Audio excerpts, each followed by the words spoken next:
The global altars descend. While everyone else offers their most valuable possessions, desperate for a white light reward, I toss a single bag of spicy snacks onto the altar. The crowd around me sneers. Just another broke loser begging for attention. But then, the altar erupts with the highest tier red beam, and a mythic grade item that has never appeared before emerges from the light. All because I have awakened a unique grade ability, the Eye of Truth. It lets me see the coordinates and demands of every altar. As long as I offer exactly what each altar wants, I get the highest reward. But just a few hours ago, I was still a corporate slave, drained dry of every penny by my ex-girlfriend. She took the brand new Dior bag I bought her, then climbed into a shiny new Maybach. Walking down the street, I felt like the sky was about to fall. And then, the sky really did roar. A massive boom split the air, and countless altars rained down from above. In an instant, the whole world is bathed in purple light. Suddenly, a sharp pain stabs through my eyes. When I open them again, I see lines of text on a nearby altar. Text only I can read. Altar number 666, connected coordinate, the endless abyss. A colossal beast that has devoured all things dwells here. Endless ages have left it bored beyond words. Right now, it craves something that can deliver the ultimate taste shock. A crowd is forming around the altar. A chubby guy steps up. He throws his loaf of bread onto the altar. A moment later, a soft white light blooms from the altar. A glowing fruit then appears. The chubby guy starts panting in excitement and shoves the fruit straight into his mouth. The fat on his body melts away in seconds. He transforms into a chiseled, muscular hunk right before our eyes. The crowd loses their minds. They rush to throw their most valuable items onto the altars. Patek Philippe watches, gold, diamonds. The crazed crowd tosses everything in without a second thought. I watch the scene and almost shout out loud,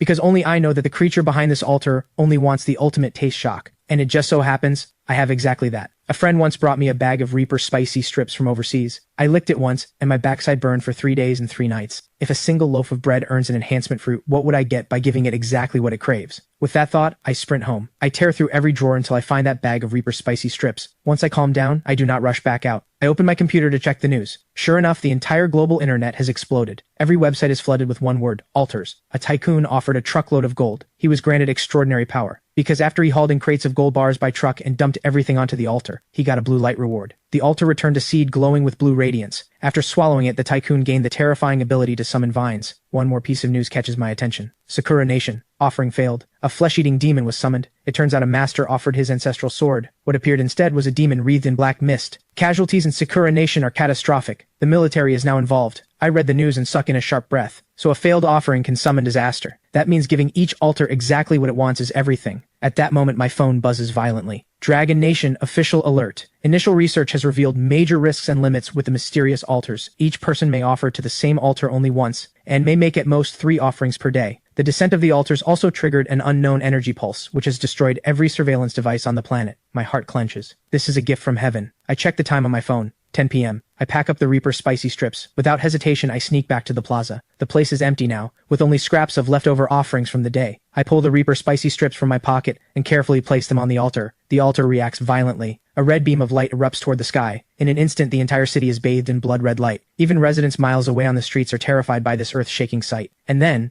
I see a massive jet-black egg materialize on the altar. I scoop it up immediately. Without pausing for a second, I vanish from the scene. At the same moment, alarms blare inside the headquarters of the Anomaly Affairs Bureau in the Dragon Nation capital. A stern-faced man demands, "Have we locked the coordinates?" "Reporting, General. Based on the data we collected, we have narrowed down the general area. The location on the map is exactly where I am. The Western District of Riverside City, Dragon Nation. Designate this area as an S-level observation zone immediately. Notify the Riverside City branch. Spare no cost. Find out what that red light was." By now, I have already made it back home. Looking at the giant egg in my arms, I am genuinely puzzled. What is this thing? I cannot exactly crack it open and make golden fried rice. Suddenly, a line of text appears on the shell. Abyssal Dragon Egg. Grade Mythic. Once hatched, the owner gains an abyssal dragon as a companion. Its power rivals that of gods. Reading this, I am thrilled. Anyone who plays games knows Mythic is the highest grade of all. The Reaper spicy strips really did not let me down. Then I realized something strange. Why can my eyes also analyze the rewards from the altar? I rush to the bathroom and stare hard at myself in the mirror. A line of text appears.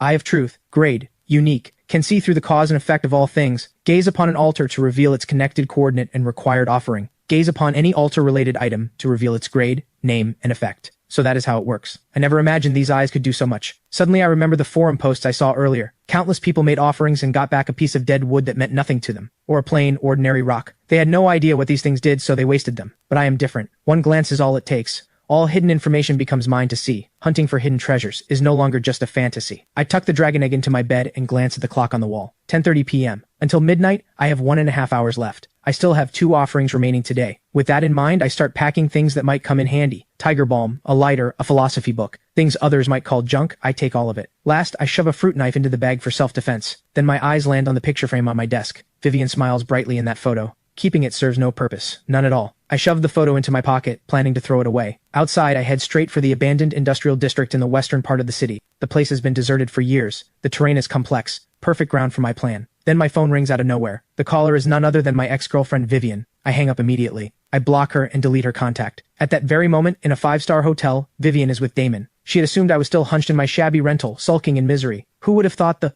next second her call would be hung up? A nameless rage flares up inside her. How dare a worthless loser she dumped hang up on her? What is wrong, babe? A simple greeting melts away Vivian's anger in an instant. Looking at the man in front of her, she is more than satisfied. He can casually pull out bags worth tens of thousands and watches worth hundreds of thousands. These are the finest offerings of this new era. In the face of such fortune, devotion and vows mean nothing. After all, when she offered the Dior bag I gave her, the altar erupted in soul-stirring green light, and her next 2 offerings also produced that rare green light. Clearly, she is the chosen one of this era. Damon sitting beside her also seems deeply interested in Vivian, but deep in his eyes, there is nothing but calculation. He had only planned to spend a little money for fun. He never expected this woman's luck to be this absurd. 3 offerings in a row, all green light. Keeping her around might prove very useful later. Meanwhile, I have already reached the abandoned industrial district. I have to find 2 suitable altars and make my offerings before midnight. Otherwise the chances are wasted. Just a few steps in, I spot an altar. Altar number 25091. Connected coordinate. The junkyard realm. A mechanical imp that takes joy in collecting trash. It has a nearly obsessive fixation on bottle caps. I shake my head slightly. A trash-collecting mechanical imp. How great a reward could it possibly give? I keep walking, and another altar appears ahead. Altar number 18472. Connected coordinate. The dried pond.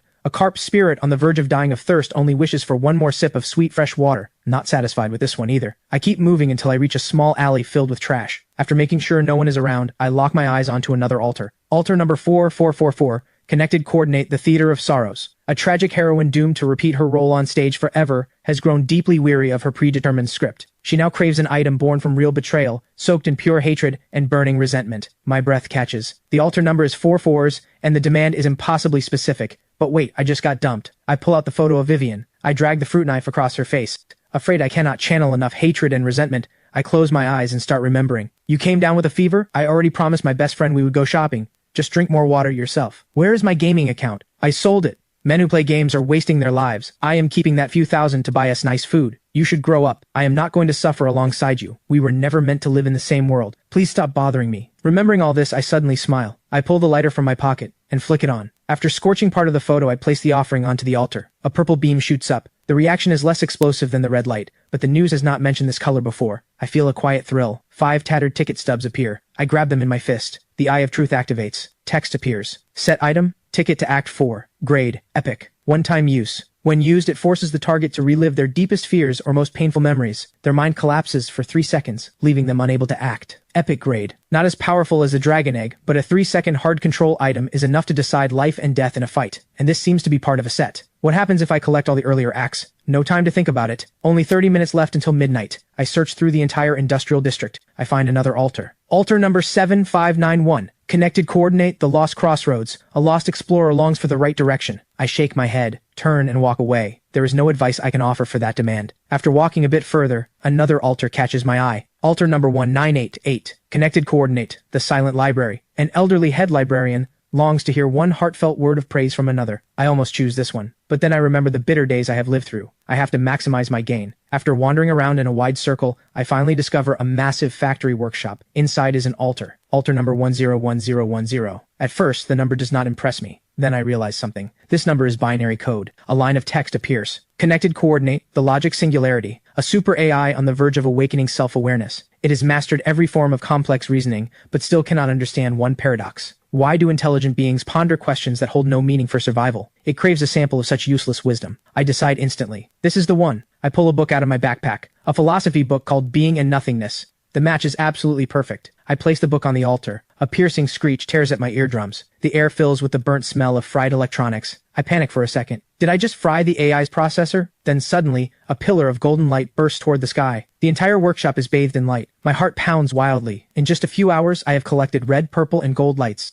3 colors not even reported online. Suddenly, a deadly chill rushes at me from behind. The bright light lets me catch a glimpse of a dark figure. He charges at me with inhuman speed. His blade is about to plunge into my back. But the next second, the attacker's body suddenly freezes. A scream of agony follows. His knife clatters to the floor. He clutches his head in pain. Because in the split second before I could react, I had already used the ticket to Act 4. 3 seconds of being trapped in his most painful memories. I yank the fruit knife from my waist. One swift strike, and he is finished. Then I lean against the wall, shaking uncontrollably. It is my first time killing someone. Looking at the corpse, I turn my head and throw up everything in my stomach. A moment later, I force myself to stand. So high-tier light pillars mean opportunity, but they are also a death warrant. They attract predators lurking in the dark. Then I notice something on the corpse. 2 dim white orbs of light hover above the body. The Eye of Truth activates. Light step leggings. Grade. Common. Slightly increases movement speed and jumping power. Status. Unbound. I look at the second item. Crude Stamina Charm. Grade. Common. Slightly increases physical endurance. Status. Unbound. Those words send a shock through my mind. A brutal rule surfaces in my head. Kill and claim. Take down a target, and the items they earn through offerings become yours. This guy had 2 practical items on him. He has probably done this to others before. So why is the entire internet full of light pillars and rewards, but not a single post mentions this risk? The more I think about it, the colder my blood runs. It is not that nobody knows. The ones who know have all chosen silence. Some of them are like the corpse on the ground. Others want to be the hunter. And some simply do not dare to speak. The government, for example. Announcing this would be admitting that the existing social order has already collapsed. The Dark Forest law is taking over. The entire world would spiral into chaos. With that thought, I cannot afford to waste time. I gather up the 2 white orbs and look toward the center of the altar. A fist-sized metallic cube sits there. The Eye of Truth activates. Dimensional Vault.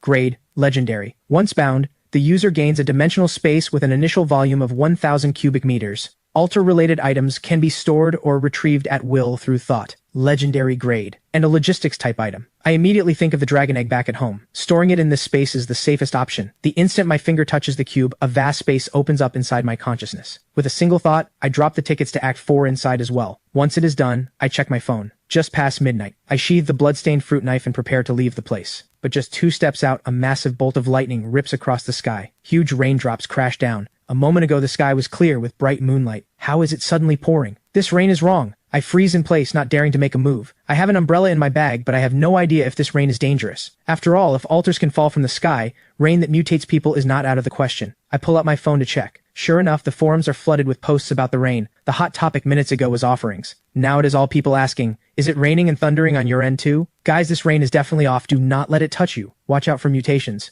Oh no, I got rained on. I have never even held a girl's hand. Please do not turn me into a zombie. Post refresh at lightning speed, and my heart sinks bit by bit. If this rain really does infect people, the consequences are unthinkable. Before I can come up with a plan, a red flagged post makes my heart drop. Holy crap, something huge just happened. The altars are gone. After collecting the red, purple, and gold lights, 3 colors that have never appeared online, I had been getting ready to head home. Then the clear moonlit sky suddenly turned into a downpour. The forums are flooded with posts about the rain, refreshing faster than I can read. But the most alarming post is not about the rain. It is the red-flagged headline. Something big is happening. The altars are gone. I whip my head around to check. Sure enough, the altar behind me has vanished. And to my horror, the corpse from before is also gone. But I am certain no one has been here. The only explanation is the rain. When it falls, the altars disappear. It also washes away every trace of the previous day. Combined with the destruction of all surveillance equipment worldwide, this is the perfect environment for murder and theft. Since the rain itself is harmless, I pull out my umbrella and head home. Not long after I leave, the Anomaly Affairs Bureau arrives at the scene. They quickly locate the workshop where the altar had been. Commander Ryan immediately turns toward the back of his team. A young woman in her 20s steps forward. After her offering yesterday, she gained an ability. Energy Rewind. It lets her sense the residual energy fluctuations in a space. The higher the tier, the clearer the trace. Agent Emily closes her eyes and starts to feel. Suddenly, she lets out a stifled gasp and stumbles backward. Ryan catches her instantly. What is it? Emily breathes hard, her voice trembling. This is completely different from the previous scene. That one was a firefly. This is bright as daylight, warm as the sun. A team member cannot help but speak up. Could it be gold light? Ryan's face turns grave instantly. Lock down this area. Conduct a thorough sweep.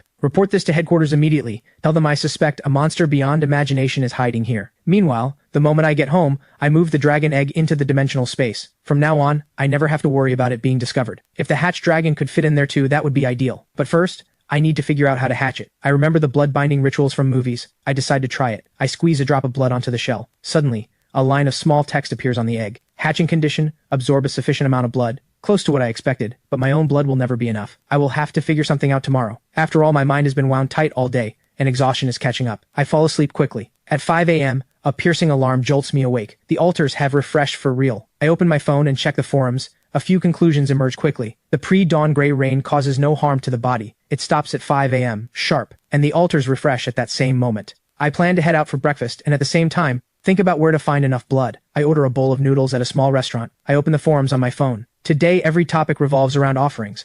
Plenty of people have turned into compulsive gamblers over the altars. While I am eating, I overhear a conversation at the next table. One of the men leans in and says in a hushed tone, "Look at all those people out there, obsessed with offering to altars, tossing antique jade pieces in there like degenerate gamblers. They have forgotten one important thing." The other man asks, "What could be more important than the altars?" People still need to eat. They have to eat. So food, oil, and rice are always essential. I am planning to snatch up a small food processing factory at rock-bottom prices. When those lunatics burn through all their money and come crying for food, I will be the food king of Riverside City. At those words, a bolt of lightning explodes in my mind. Food processing involves meat. And where does that meat come from? Slaughterhouses, without a doubt. If I can buy out a slaughterhouse at a bargain price, the blood problem solves itself. I rush back home, open my computer, and start digging through listings. Because of the altars, many factories are now up for sale. I quickly lock onto one listing. Small slaughterhouse on the western outskirts of Riverside City. Urgent sale due to personal reasons. Price negotiable. Without hesitation, I dial the number. We agree on a meeting time. After hanging up, I check my account balance. To some people, this amount would not even cover a single decent offering. But for me, it just might buy a private dragon's nest. 2 p.m. I arrive at the western outskirts of Riverside City. A middle-aged man comes out to greet me. He starts pitching the property. This slaughter line had expensive maintenance done last month. The cold storage refrigeration is top of the line. I just scan the place saying nothing. My cold demeanor makes him uneasy. He tentatively throws out an inflated price. I do not respond. I just shake my head. After some back and forth, I buy the place for 40% of his asking price. He signs the contract and hands over the keys. He also gives me the contact number for a nearby livestock farm. Supply chain problem solved instantly. I do a walkthrough of the property I just bought, then I push open a hidden hatch in the ground. It leads to a worn-down storage room. Suddenly, the Eye of Truth senses a faint energy fluctuation. I carefully brush aside the dust, and an altar emerges before me. Its surface is blood red, and the sound of a beating heart drifts from it. I force down my fear and activate the Eye of Truth. A sharp pain shoots through my eyes. Twisted, blood-burning text appears. Altar number 40, connected coordinate, the Crimson Throne. All things are food, until the Crimson Crown is claimed. Special trait 1, Eternal Altar. This altar exists permanently. It does not count toward the daily offering limit. Unlimited offerings allowed. Special trait 2, Flesh Forge. Any altar reward can be offered here and converted into source blood. Absorbing it permanently boosts the user's overall vitality. My mind reels.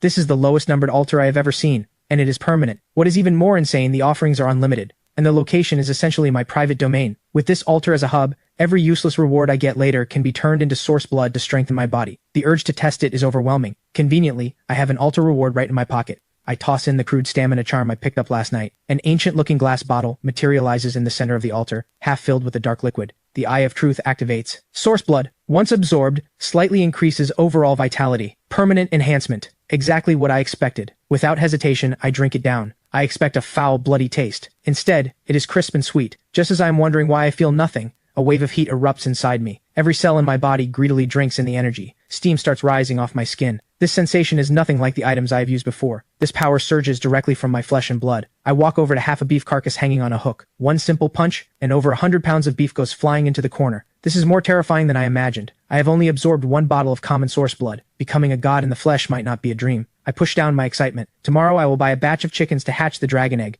But right now, I need to collect the reward items nobody wants. Countless people have spent fortunes on offerings, only to receive garbage. Those are exactly my target. Gambling is risky. Picking up trash is not. That afternoon, I get in touch with a livestock farm owner, only to run into a new problem. Buying a batch of chickens costs money, and the slaughterhouse purchase has drained my savings. The new era has arrived, but currency still moves the world. So I decide to go on a scavenging run first, and see if I can find any treasures. Now that I have the exclusive Crimson Throne altar, I start hunting for more altars to use up my daily offering limit. But unexpectedly, the moment I reach the wet market, a piercing scream rips through the air ahead. A humanoid creature in tattered monk robes is tearing into a passerby. I immediately activate the Eye of Truth. The carnivore monk, Wrathful One. Ordinary calamity. Falsely accused of stealing and eating mutton, he was beaten to death. He was a temple guard. He hates everything connected to meat offerings. It clicks immediately. Some genius offered meat to an altar and summoned this calamity beast, walking straight into the line of fire. Suddenly, several off-road vehicles roar in. Doors slam open and figures leap out. At the front is Commander Ryan of the Anomaly Affairs Bureau. His face is grim as he barks orders. The scene is locked down within seconds. The crowd is quickly evacuated, but I stay close, not leaving. Ryan glances back at the woman behind him. Commander Ryan, the energy fluctuation is very strong. Be careful. Emily's expression is serious. From behind the cordon, I hear every word clearly. Holy crap. She can sense energy fluctuations. What kind of ability is that? Suddenly, Emily's senses pick up something. She looks straight at me. Our eyes meet. I force down the panic rising in my chest. On the surface, I maintain the curiosity and fear of an ordinary bystander. Emily's brow furrows slightly. She just sensed an unusual energy fluctuation, but it was too faint. She is not sure. Was it just her imagination? Right at that moment, the wrathful monk inside the market lets out a furious roar. Ryan immediately orders his team to lay down suppressing fire, but the monk is completely unaffected by firearms. Seeing this, Ryan shouts, "Squad 2, move!" The words have barely left his mouth when two figures shoot forward, one from each side. One of them moves so fast he leaves an afterimage. He raises a dagger and strikes at the back of the monk's neck. The other lifts a massive iron rack and slams it down on the creature's head. The fierce assault leaves the monk wide open. Ryan seizes the opening and joins the fight himself. His long blade crackles with blinding electricity. A single strike, and the monk's head falls clean off. Watching this, I am genuinely shocked. Their coordination is flawless, and the gap between us right now is enormous. I need to level up fast. The sun is about to set. I decide to find a safer area to search for altars. I head toward the outskirts. Along the way, I see plenty of altars, but their overall quality is even worse than the first day. As I walk past an unfinished building, the Eye of Truth picks up a faint energy fluctuation. I climb the stairs to the second floor. A strangely shaped altar appears before me. Altar number 1955. Connected coordinate. The City of Eternal Clocks. A clockmaker god who pursues absolute precision. Because the eternal clock he created is too perfect, he has fallen into endless boredom. He longs for change. Reading this, I cannot help but mutter, is this guy just bored out of his mind? The altar number is low, which suggests good rewards, but time cannot be seen or touched. I cannot think of any offering that fits, so I leave for now and search elsewhere. As I head deeper into the outskirts, I find another altar. This one is woven from spider silk. Altar number 37112. Connected coordinate the pig demon's lair. A pig demon mother who has lost her singing voice. Her child cries every night from nightmares. She wants to sing the pig demon's lullaby once more to soothe him. Reading this, my head starts spinning. I cannot even hum a single human lullaby all the way through. A pig demon's lullaby is way out of my league. I turn and leave, frustrated. 2 failures in a row are starting to make me anxious. Just as I am about to give up on this area, a faint glow from a bus stop catches my eye. I quickly walk toward it. An altar built entirely from matchsticks comes into view. Just standing near it, I am drowned in waves of sorrow. I activate the Eye of Truth. Altar number 23333. Connected coordinate the snowy street corner. In a blizzard, a little match girl feels confusion and sorrow like never before. She cannot understand why the people walking by no longer need the matches she sells. Reading the description, I am stunned. This familiar setup, this sorrowful atmosphere. Is this not the little match girl from the fairy tale? Even fairy tales have become real dimensions. As shocking as it is, this altar might actually have something. After thinking it over, I pull out the lighter I just bought and place it on the matchstick altar. Times are changing. If you cannot catch the wave, how are you ever going to sell matches? The moment my words fade, something strange happens. A deep hum rises from the altar, then a purple beam erupts from it. Here we go again. I immediately fix my gaze on the reward. A palm-sized box hovers in the air. I am full of questions, but I still rush forward and grab it. A bad feeling creeps in. Name, Matchbox of Hope. Grade, Epic. Generates 5 matches of hope automatically every day at 5 a.m. After reading this, I fall silent. An epic grade item that just produces 5 lousy matches a day? Out of curiosity, I pull out all the matches and hold them. Match of Hope. Grade, Common. When lit, it burns warm and bright. Wind and water cannot easily extinguish it. Inflicts bonus burning damage on calamity targets. Damage to calamities. Now that is interesting. If I run into a blacklight monster, this could come in handy. But only 5 matches a day still feels weak. Just as I am about to put the matchbox into the dimensional vault, a thought strikes like lightning. The matches are common grade. If I offer them all to the Crimson Throne, would I not get 5 free bottles of source blood every day? I cannot hold back the excitement anymore. I have to test it right now. I sprint back toward the slaughterhouse. 20 minutes later, I burst into the slaughterhouse. I rush to the Crimson Throne. I take out one match and place it in the center. I hold my breath, watching closely. The next second, a familiar scene unfolds. A small dark red bottle materializes out of thin air. Source blood. It worked. My heart races with excitement. The Matchbox of Hope combined with the Crimson Throne. This combo is incredible. 0 risk, and a steady, terrifying stream of gains. After offering all the remaining matches, I now have 5 bottles of source blood. I drink them all down. My blood feels like it is boiling. My whole body burns with heat. A few minutes later, I finally adapt to the new power. I check my phone. There are only 2 hours left until midnight. 2 offering chances left, and I cannot afford to waste them. The City of Eternal Clocks altar comes back to mind. Low number, time-based theme. Its reward must be powerful. But what could possibly serve as the right offering? At that thought, I look around the room. My eyes land on an old desk calendar. My father brought it home from his office before he passed away. I have never had the heart to throw it out. The calendar is covered in markings of all kinds. The most striking one is a black circle drawn on June 7th. That is the day my parents died in a car accident. It is also the day I visit their graves every year. Flipping further, September 15th is the day Vivian and I started dating. December 24th is her birthday. There are many other markings as well. Payday, credit card due, a classmate's wedding, rent payments. Some good, some bad. Together they map out a timeline that belongs to me. Suddenly the idea about the clock altar becomes clear. The time it creates is flawless. No deviation, no surprises, no accidents, no joy, no pain. it is like a dead world. But this calendar is different. It carries the trajectory of a single human life. The time inside it is messy,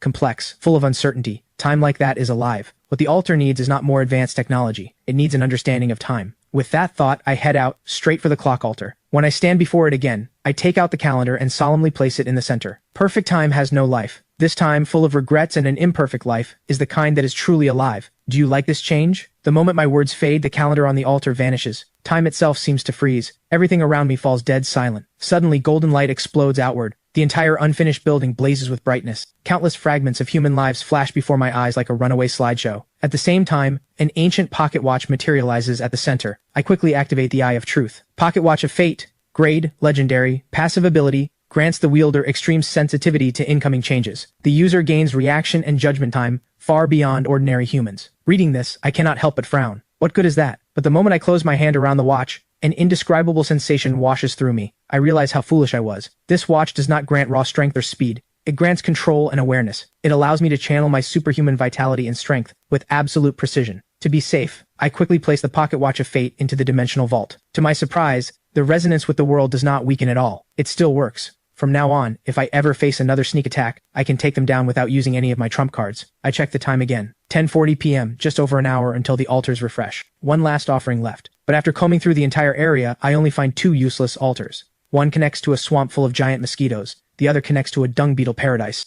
Suddenly, faint shouting and cursing drifts in from the distance. There are other people here? I instantly go on alert. Crouching low, I sneak forward. In an open storage yard, two groups of people are facing off. Right beside them stands an altar glowing with soft pink light, shaped like a delicate, slender hand. My heart pounds against my will. This altar looks anything but ordinary. I activate the Eye of Truth, and look. Altar number 9269. Connected coordinate, the Palace of Bliss. A succubus queen who has fought countless battles, numb to ordinary pleasure. She craves a physical stimulation that can shake the soul. Reading this, I suck in a sharp breath. The altar number is low, but the description is, well, a bit unconventional. Then I instinctively pat my backpack and remember one item I have inside. That is a perfect match. At that moment, the situation in the yard shifts. On one side stands a bald man wearing a thick gold chain, backed by more than a dozen thugs. The other side only has 4 people. At the front is a tall, striking woman. The bald thug sneers and steps forward. Do not make us do this the hard way. You have the nerve to steal from my brothers? Hand it over now, throw in a few extra treasures, and maybe we will let you live. But the woman across from him just spits out one cold word. Get lost. The bald man flies into rage. Brothers, get them! Just as the dozen-plus thugs charge in screaming, the 4 on the woman's side instantly form a defensive formation. The woman, dagger in hand, charges right back at the thugs. The others are no slouches either. One of them, a powerhouse type, swings a steel pipe with brutal force. The other 2 strike at the legs and groin. The thugs start losing ground fast. The bald man roars in fury and unleashes a kick at the powerhouse fighter. The man spits blood instantly and flies a few meters back. With the bald man joining the fight, the tide turns instantly. The woman's allies are cut down one after another. The bald man corners the woman against a shipping container. She does not back down. A flash of cold ferocity crosses her eyes. All of you, die. The bald man senses danger and tries to retreat, but the woman crushes a flesh bead in her hand. Black mist sweeps across the entire yard. From within emerges a creature over 3 meters tall. Holy crap. A black light monster. The thugs freeze in horror. But what happens next is even worse. The monster turns the moment it appears and immediately rips the closest powerhouse fighter in half. The bald man is scared out of his wits. She is insane. That woman is completely insane. She kills her own people. The thugs scatter, but the monster has already surrounded them. A one-sided slaughter begins. I watch from the sidelines, my heart pounding. This woman is genuinely ruthless. To escape, she is willing to drag everyone down to hell with her. She is a walking time bomb. Within minutes, the only one left fighting is the bald thug, struggling to escape. But with one leap, the monster pins him down. A few minutes later, the yard has become a slaughterhouse. The thugs and the woman's allies are all corpses now, but the monster keeps prowling, looking for more targets. The woman who summoned it is hiding behind a pillar, not daring to even breathe. I check the time, frowning. 11:50 p.m. I cannot wait any longer, or my last offering of the day is wasted. I take a deep breath, steady myself, and channel all my vitality. I charge straight at the wild woman. Die! The woman behind the pillar senses danger immediately. But instead of running, she grips her dagger and counterattacks. She thrusts the blade at my chest from an impossibly tricky angle. The old me would never have dodged this strike. But with the source blood and the pocket watch of fate at work, her attack trajectory is laughably clear. I can even predict her follow-up after I dodge. I tilt my body slightly and slip past the strike. Before she can react, I slash open her arm. Another slash takes out her other hand. Both her arms are useless in an instant. She starts screaming for mercy. We can talk, please, mister. Have a little pity. But my eyes are ice cold. No mercy. Once a fight starts, you finish it. I drive the fruit knife straight at her throat. There is no way she can dodge this. But just as the blade is about to touch her neck, the woman screams, and with a loud pop, she explodes into a cloud of blood mist out of nowhere. My blade cuts through empty air. After the mist clears, the woman is gone without a trace. I am stunned. She did not die. She escaped right in front of me. What kind of insane ability is that? I had assumed she would be an easy kill tonight. I never imagined this world could be so deep. A survival skill like this is something I have never even heard of. Still, she will not dare come back anytime soon. Right at that moment, a roar mixed with rushing wind snaps me back. The blacklight monster has spotted me. Just as its claws are about to rake across me,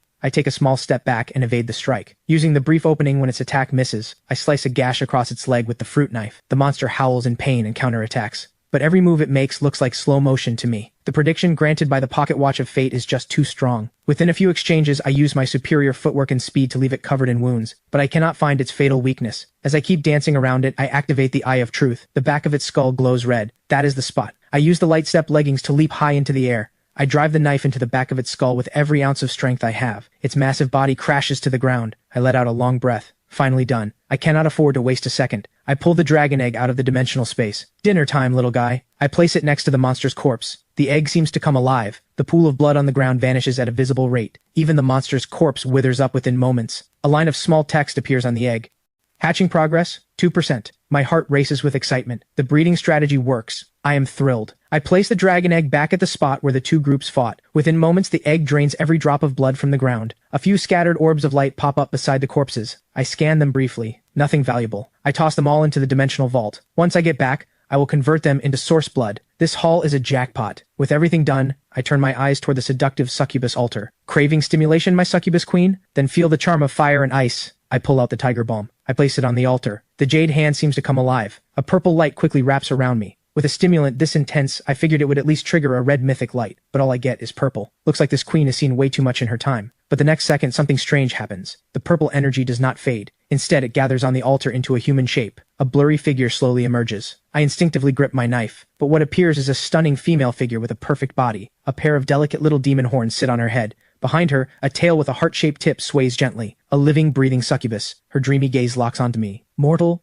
you have pleased me. As your reward, I will grant you one chance to fulfill any wish. The succubus's voice leaves my throat dry. The blood in my body starts rushing somewhere it should not. Holy crap, I just unlocked a hidden tier wife. But just as the air thickens with tension, a wildly out-of-place hum cuts through. The dragon egg beside me starts shaking violently. Before I can react, an indescribable, terrifying suction force erupts from the black egg. The freshly formed succubus freezes. She senses death itself. The suction defies all logic. It drags her in instantly. The moment she touches the egg, she dissolves into pure purple energy and is devoured by it. Dead silence surrounds me. I freeze on the spot, my mind blank. What just happened? Where is my epic grade wife? The dragon egg on the ground lets out what sounds like a satisfied burp. Then it slowly floats back into my arms. I hold it with trembling hands, because the text on the egg is climbing wildly. Hatching progress just shot up to 41%. The energy of one epic grade succubus is that massive? At the same time, I notice a purple glow on the egg, with a few tiny heart-shaped marks now etched into it. An abyssal dragon paired with little hearts. The egg nuzzles restlessly against me. I know my succubus wife is not coming back. I jab the shell with a vicious poke. You better hatch into a hot girl to make up for this. Right at that moment, a clap of thunder splits the sky. The gray rain begins. I duck under a nearby awning, and every trace of the earlier battle dissolves in seconds. I start replaying the fight in my head. That woman escaping bothers me. It is like a venomous snake hiding in the shadows. I decide to slip into a nearby 3-story building, hoping to catch her. A surprise kill could put an end to this threat for good. Meanwhile, at the Anomaly Affairs Bureau headquarters in the Dragon Nation capital, a researcher in a white coat bursts in. General, good news.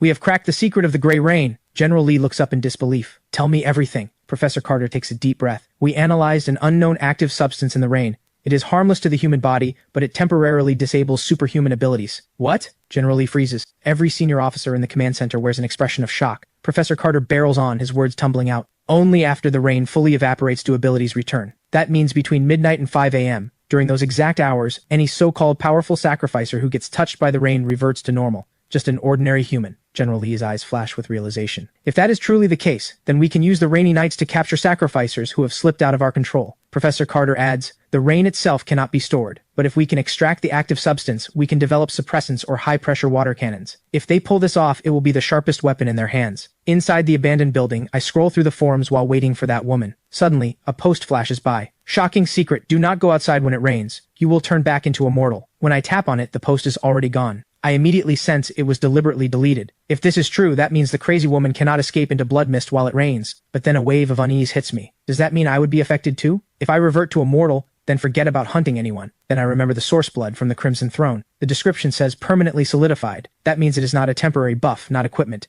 It is my own strength. The rain can strip away armor, but it cannot dissolve muscle. The dimensional vault is also a sealed space. It should not be contaminated. And the pocket watch of fate is inside the vault, so my perception ability stays intact. Under the gray rain, while everyone else gets reduced to weaklings, my own weakening is barely noticeable. Does that not make me the only god of this rainy night? My heart is about to burst. I have to test this. Right now, I stand in the gray rain that everyone else fears, a grin on my face I cannot even hold back. This rain can wipe out every superhuman ability, but it cannot touch the body enhancement from the source blood. While every other ability user gets reduced to weaklings, I am the only god of this rainy night. Meanwhile, the woman who witnessed my terrifying power has just escaped back to her mansion, using her blood escape ability. Her men in black, seeing her in this state, panic immediately. A butler rushes over. "Miss Scarlet, how did you get hurt this badly? Where are the others?" Scarlet's eyes are filled with terror. "They are all dead. Even I almost got killed by that stranger. He is terrifyingly strong." Orders the butler to bring a sketch artist. She is desperate to capture my face on paper. Meanwhile, the moment I get back to the slaughterhouse, I dump all my collected items into the Crimson Throne. These items lose their effect under the gray rain. Better to convert everything into source blood for personal enhancement. After downing all 4 bottles of source blood, I head inside and crash. At 5 a.m., I wake up right on schedule. I had already arranged things with the farm owner last night. The first batch of chickens has already arrived. I turn into a ruthless machine and start processing. After 500 chickens are fully consumed,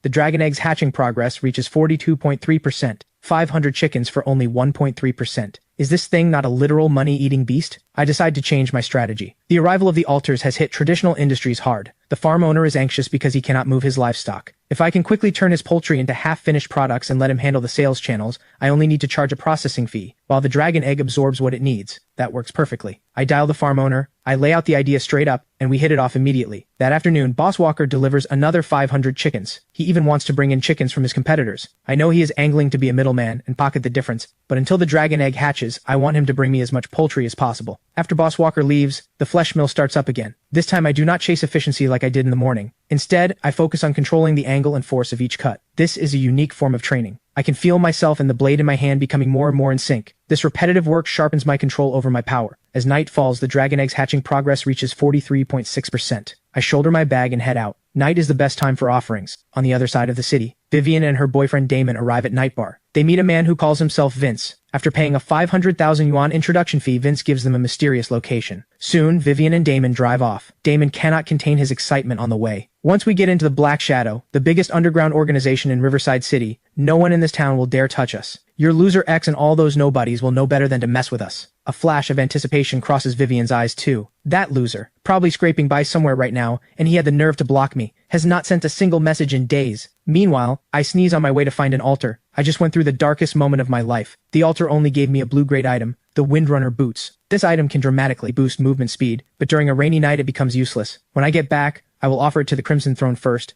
and see what grade of source blood it converts into. By around 11 p.m., I spot something glowing by a small river. As I get closer, I find an altar that is different on the left and the right sides. On the left stands a flaming phoenix glowing with red light. On the right rises a dull, lifeless heavy ruler. I quickly activate the Eye of Truth. Only then do I realize the two altars are linked together by a thin thread of energy between them. So twin altars are actually a thing? But the more I look, the more uneasy I get, because neither altar is ordinary. The Phoenix Altar. Altar number 7766. Connected coordinate, the 9 heavens immortal realm. Selena, the proud daughter of the heavens, is troubled. 3 years ago, her fiancé Blaze suffered a regression in his cultivation. The family elders are now pressuring her to call off the engagement. She stands at a crossroads, unsure which path to take. The altar on the right is just as extraordinary. Altar number 6677, connected coordinate, the 9 heavens immortal realm. Blaze, the genius young man, has had his cultivation mysteriously stall. He has fallen from grace, now scorned by everyone as a useless wreck. He longs to break free, but no one will help him. Reading this, my heart pounds wildly. Selena and Blaze. I know exactly where the story is going. As the puppet master behind the scenes, what should I do now? If I do not push Selena to break off the engagement, Blaze may never activate his cheat power in the depths of despair, and I will get nothing. So I have to follow the story and stir the pot at the critical moment. Selena may not be heartless,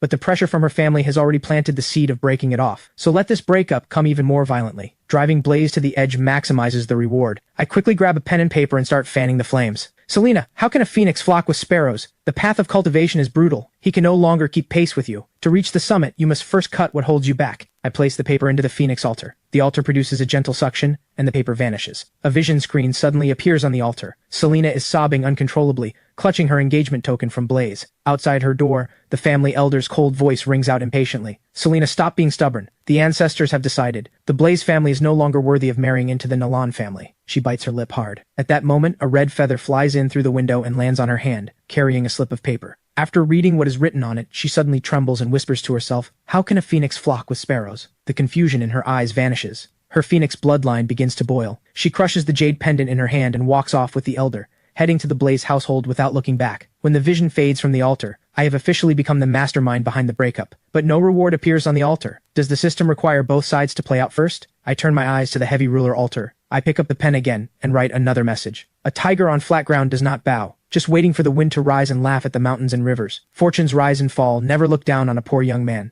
After writing it, a surge of hot blood rushes to my head. I slap the note onto the altar. With a thunderous boom, the karmic vision this time bursts forth even more violently than before. Inside the Blaze family hall, the atmosphere is suffocating. Selena's expression is ice cold. Even the elder behind her wears nothing but contempt. The Nolan family hereby declares the engagement with the Blaze family officially broken. A toad lusting after a swan. Do not even think about dragging down the future of our holy maiden. The mockery from the crowd makes Blaze clench his fists. Endless humiliation surges in his chest. He looks towards Selena standing nearby, his eyes resolute. Fine. Then today I divorce you. From this day forward, we have nothing to do with each other. Afterwards, Blaze stands on the back mountain, roaring at the sky. Just as he is about to break, a slip of paper carrying my will drifts down and lands right on his face. He freezes for a moment. He unfolds it, and overly dramatic words leap into his vision. Fortunes rise and fall, never look down on a poor young man. Blaze's body trembles violently. The flame in his heart, almost extinguished, suddenly flares back to life. My fate is mine, not the heavens. I, Blaze, will never sink into oblivion. Just as his fierce conviction reaches its peak,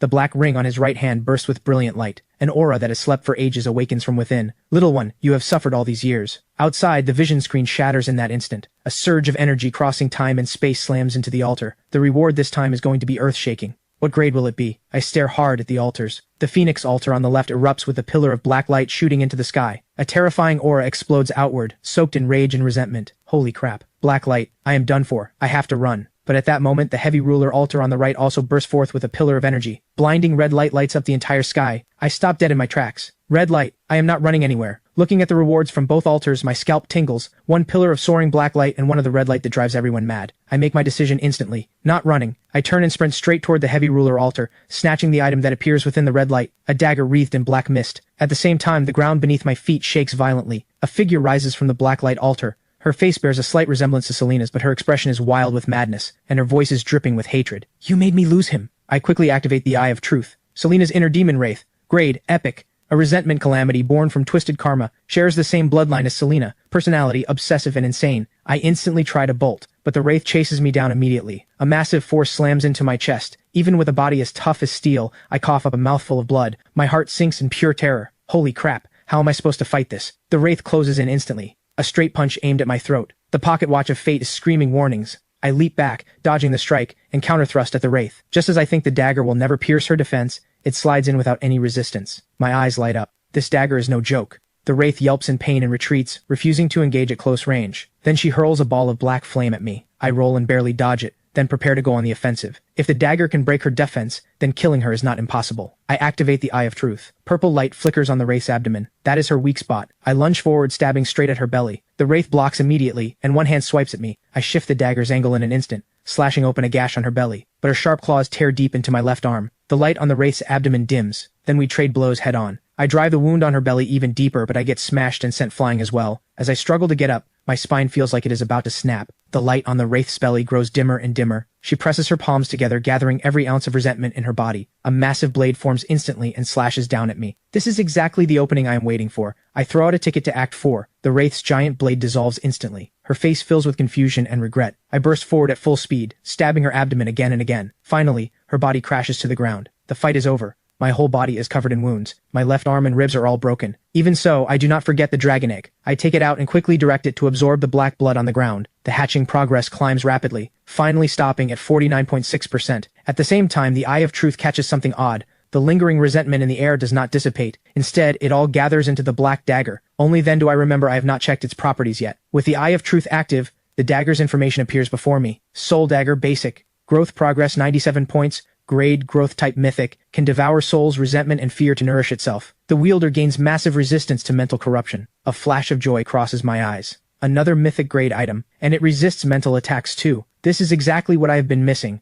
Source blood can boost my stats to terrifying levels, but if I get mind controlled into a vegetable, even the strongest stats can be ground down to nothing. This dagger fills exactly that gap. After resting, I recover a bit of strength. I check my phone. 11:40 to 5 p.m., I drag my battered body limping toward the slaughterhouse. At the same time, 3 off-road vehicles are speeding toward this location. Commander Ryan in the passenger seat has a grim, dark expression. The past 2 days have nearly driven them mad. First the terrifying red light in the city center, then the gold light at the abandoned factory. Now another pillar of red light has erupted in the western outskirts. This time he has to find some leads, but Agent Emily beside him sounds shaky. Commander, if we do not arrive before midnight, every trace of the battle and residual energy will be washed away. When the convoy arrives, the scene is pure devastation. Clear battle marks cover the ground. Not far away lies a body that is neither human nor demon. Ryan immediately orders his team to gather evidence and signals Emily to use energy rewind. Emily steps forward briskly, presses her palms together, and closes her eyes. As soft blue light spreads outward just as a vision is about to appear, right before her eyes, her body suddenly jolts. She spits out a mouthful of blood and collapses backward, unconscious. Ryan is shocked and immediately catches her. At the same time, scattered raindrops begin to fall, and a bolt of lightning splits the sky. Midnight has arrived. Every clue is washed clean by the gray rain again. The altar and the blood on the ground all vanish. Fortunately, a team member rushes over to report.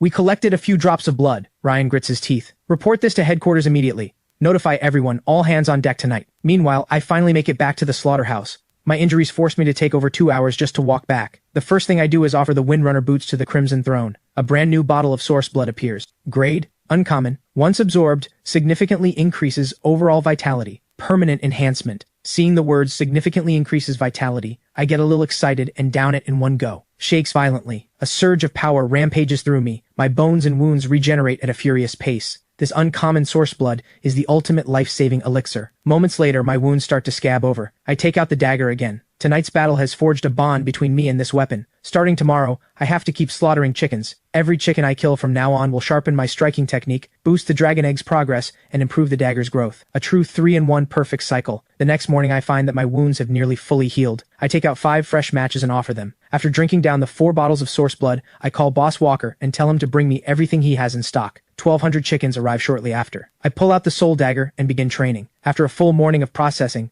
the soul dagger's growth reaches 197 points. The dragon egg gains another point as well, finally reaching 54% hatching progress. At that very moment, the egg finally stirs. A small crack splits the shell, and a fluffy tail pokes out, with a familiar heart-shaped tip. Did the devoured succubus not have a tail just like that? Well, well, well. Worthy of the dragon egg I raised with my own hands. You better hatch into a cute little dragon girl for me. Meanwhile, Scarlet and her group arrive at the abandoned storage yard. The woman following beside her is none other than Vivian. Thanks to her insane luck, Vivian has successfully become a core member of the underground organization, the Black Shadow. Suddenly, Vivian asks with some confusion, "In a place this remote, is the master you mentioned really here?" Scarlet turns and shoots her an icy glance. "Do not think your luck gives you the right to run your mouth. That man is incredibly strong. For trash like you, one finger is all he needs.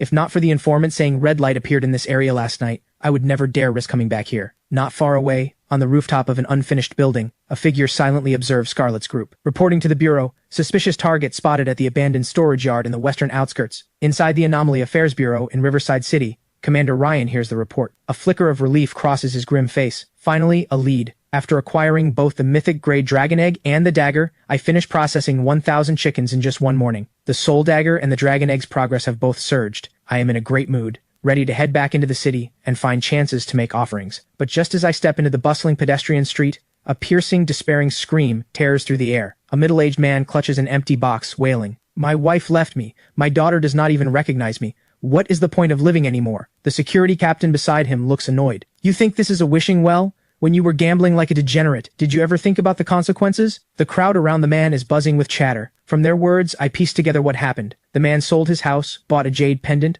all for this one offering today, and the altar gave him back a useless wooden stick. I turn my gaze to the altar that caused the tragedy. It has a strange shape and glows with gold light. No wonder it tempted the man to gamble everything here. I activate the Eye of Truth. Altar number 17626. Connected coordinate the goblin's abandoned vault. A goblin collector who has grown tired of gold and jewels longs to collect the most advanced technological creations in the world. Reading this, I cannot help but smirk. The jade thumb ring this man went bankrupt to buy was offered to a goblin obsessed with tech. This ending was written from the start. The security captain signals his men to drag the man away. Suddenly, an arrogant voice cuts through the crowd. "Hold on." A stunningly seductive figure walks over. None other than Vivian herself. She lifts her chin, basking in the greedy stares around her, then glances at the middle-aged man. "If you die, you really lose everything. Want to get back what you have lost?" Hope flares in the man's eyes. "Yes, I want to. Whatever you want me to do, I will. If you want offerings every day to gamble with, then come with me."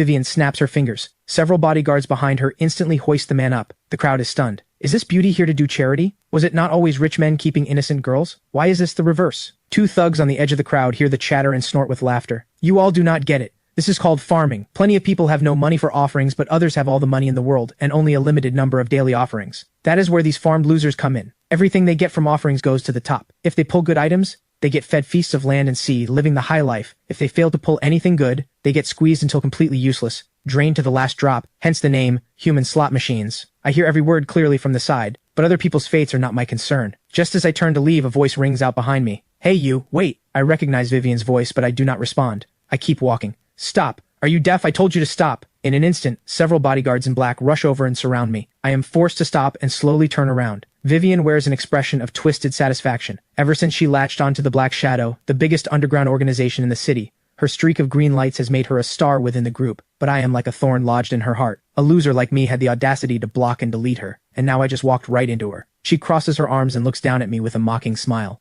You blocked me, then could not stop yourself from coming to find me. Regretting it now? Too late though. The crowd erupts in laughter and murmurs. Where did this gigolo come from? Sounds like her ex. A toad lusting after a swan exactly like this, but my stomach is growling. I have zero patience for Vivian right now. Seeing my indifference, Vivian finally snaps. Still putting on an act? Suddenly she kicks off her right high heel and pulls off her black stocking right there in public. You wanted me to take pity on you, did you not? Get on your knees and kiss my toes and I will toss you 20,000 yuan as dog food money. She pulls a thick stack of bills out of her bag. The crowd erupts in jeers. This guy hit the jackpot. Lick it, lick it. Why does the goddess reward him? Can I take his place? The voices of troublemakers blend together and pull me out of my hunger-induced daze. What is this woman blabbering about? Is she not just delaying my trip to the open-air food stall? Seeing me unmoved, Vivian finally snaps. Get on your knees, now. But the moment she finishes speaking, a sharp smack rings out, loud enough to silence the noise around us. Vivian's pretty face whips backward. A red handprint blooms across her pale skin. Then I backhand her with such force that she crashes to the ground. Vivian clutches her face in disbelief. The bodyguards rush at me instantly, but after a few dull thuds, they go flying with screams of pain.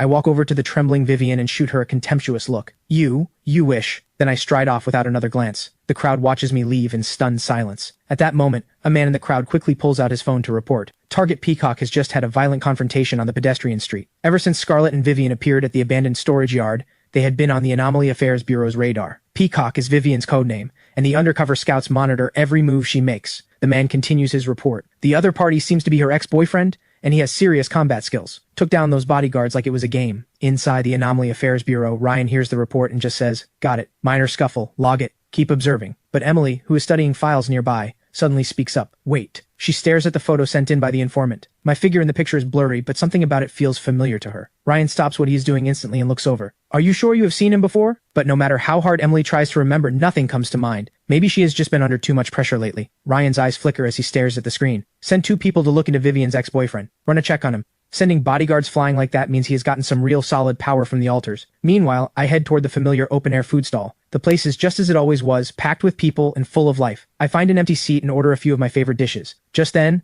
a middle-aged man in his 40s walks toward me. He clutches a red bag, weaving between drinking tables. Soon he stops at the table next to mine, where a group of men are playing drinking games. Excuse me, gentlemen. I have an item here. Could you take a look? It is a blue-grade item I just pulled today. Blue-grade? The men freeze. The man pulls out a blue and white porcelain teacup from his bag. They take it curiously and inspect it one by one, even using a flashlight to examine it carefully, but they cannot figure out what the teacup actually does. The bearded man waves his hand impatiently. Just tell us what it does. How much do you want for it? The middle-aged man bites his lip and holds up 3 fingers. The function is not clear yet. The bearded man spits out his drink. 30,000? Have you lost your mind? 30,000 for a useless teacup with no known purpose? The middle-aged man tries to explain, but he is shouted down. I take in everything from my seat. Then the Eye of Truth activates instantly, landing on the unassuming teacup. Cup of stillness. Grade. Uncommon. Can hold the gray rain. Reading the description, I suck in a sharp breath. This is a divine artifact. The gray rain can wipe out every superhuman ability, but normally it cannot be stored. With this cup, all I have to do is splash the stored gray rain, and I can instantly cripple a top-tier ability user. I have to buy this. Right now. With that thought, I quickly call the middle-aged man over. He hurries over. Boss, want to take a look at my item? This really is a blue-grade item. The bearded man at the next table quickly warns me, young man, do not be a fool.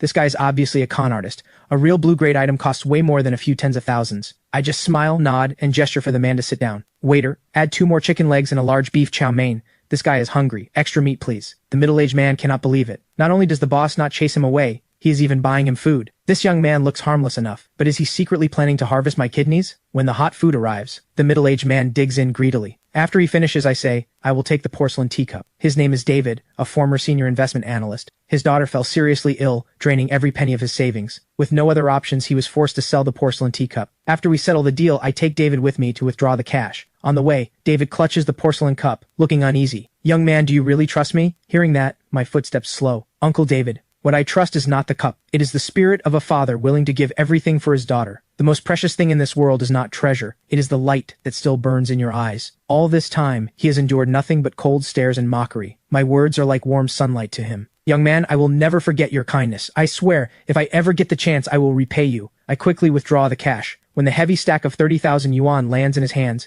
David finally breaks down. His hands shake. He tries to drop to his knees, but I catch him and pull him up. After exchanging contact info, he disappears into the crowd. Watching him go, I think of my Crimson Throne. It needs massive amounts of junk items to feed it, so it can keep producing source blood to strengthen me. I need someone to specifically buy up the junk items that everyone else looks down on. And the buyer cannot betray me, at least not in the short term. David will be useful from now on. I pull out my phone to check the time. 7:40 p.m., just over 4 hours until the gray rain. Time to start offering. But suddenly, a commotion erupts in the plaza ahead. What is happening to the moon? The bright, clear moon is being swallowed by a layer of crimson. In just a few seconds, the moon turns completely blood red. My heart jolts. Anyone who plays games knows what a blood moon means. Bad omens, curses, and catastrophe. What on earth is going on? Anxiety and dread spread through the crowd. Every face is bathed in an eerie crimson hue. I quickly pull up my phone and open the forum. It is flooded with speculation about the blood moon. We are doomed. I have a feeling something huge is going to happen tonight. Bold prediction. During the blood moon, the chance of pulling good items doubles. Gambler's charge. So what does the blood moon actually do? I look at an altar nearby.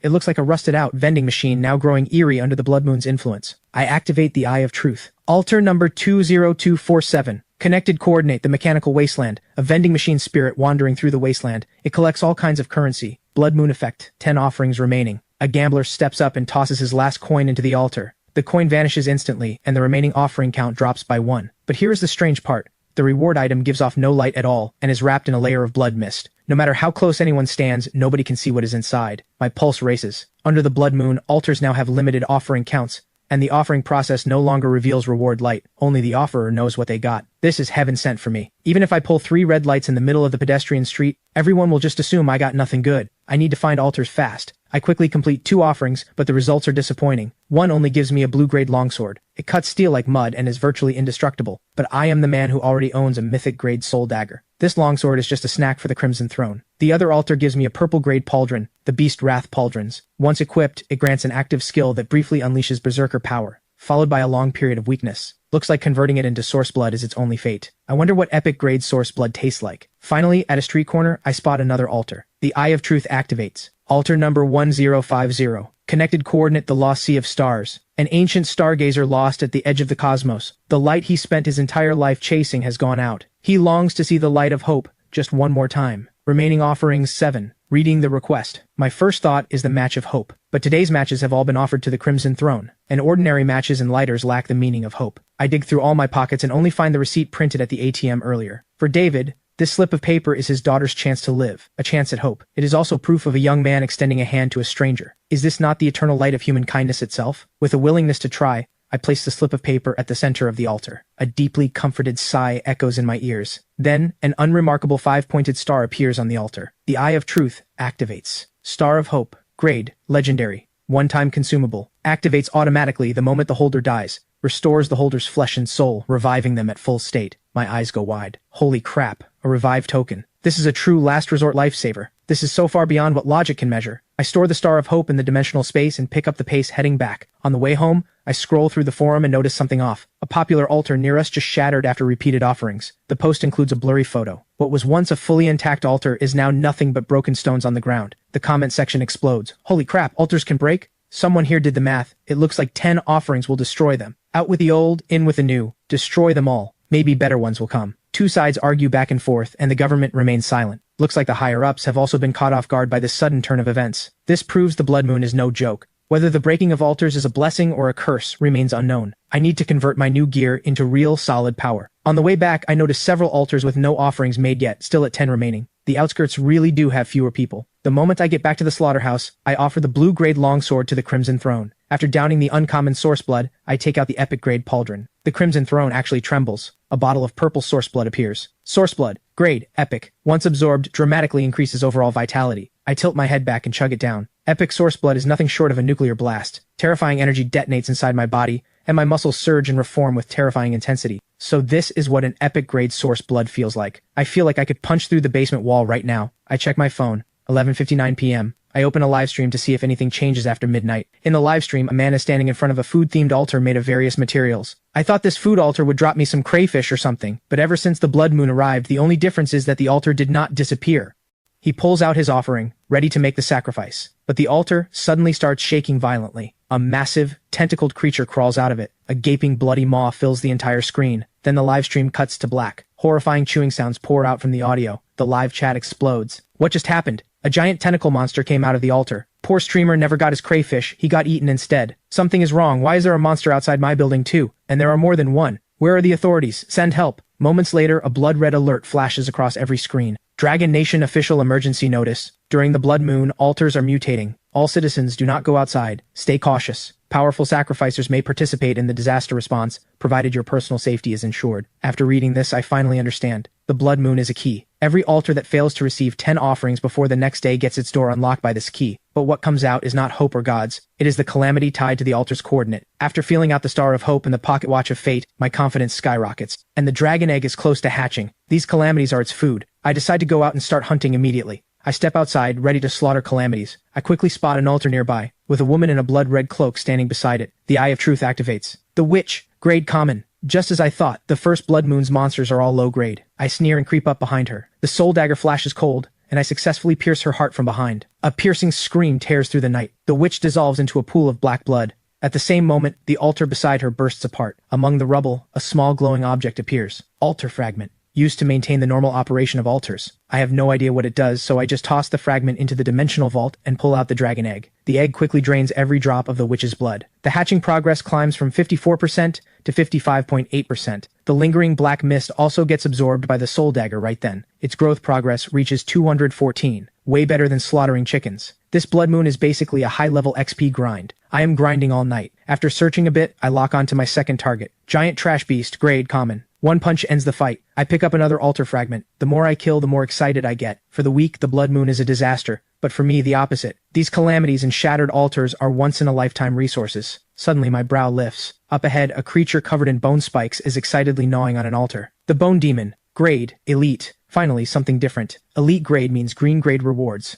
I decide to one-shot it. I launch a flying kick at the Bone Demon. But it suddenly turns, and red light flares across its body. My kick only pushes it back 2 or 3 meters. No real damage at all. So elite calamities have more than just better stats. They have mechanics. I charge in again. Meanwhile, inside an abandoned factory, a brother and sister huddle behind a shipping container, trembling. They are trapped here by a mutated monster. The creature is staggering toward them. The brother grips an iron rod tightly, but the next instant, the monster teleports right in front of them. Without a moment's hesitation, the boy shoves his sister aside and lunges at the monster. The creature raises a massive bone blade. His sister watches in horror as her brother's body is sliced in two. Elsewhere, on a snowy mountain, countless soldiers are fighting back against a monster. Their bullets only spark off its hide. The platoon leader roars, "Even if we cannot beat it, we have to fight. If this thing reaches the foot of the mountain, the villages below are all finished." On a Gobi wasteland somewhere else, a 5-person squad is covered in wounds, but their faces glow with excitement. They just defeated an elite calamity. The squad captain picks up 3 altar fragments. Headquarters wants to study what these things do. They even ordered us to buy them at a high price.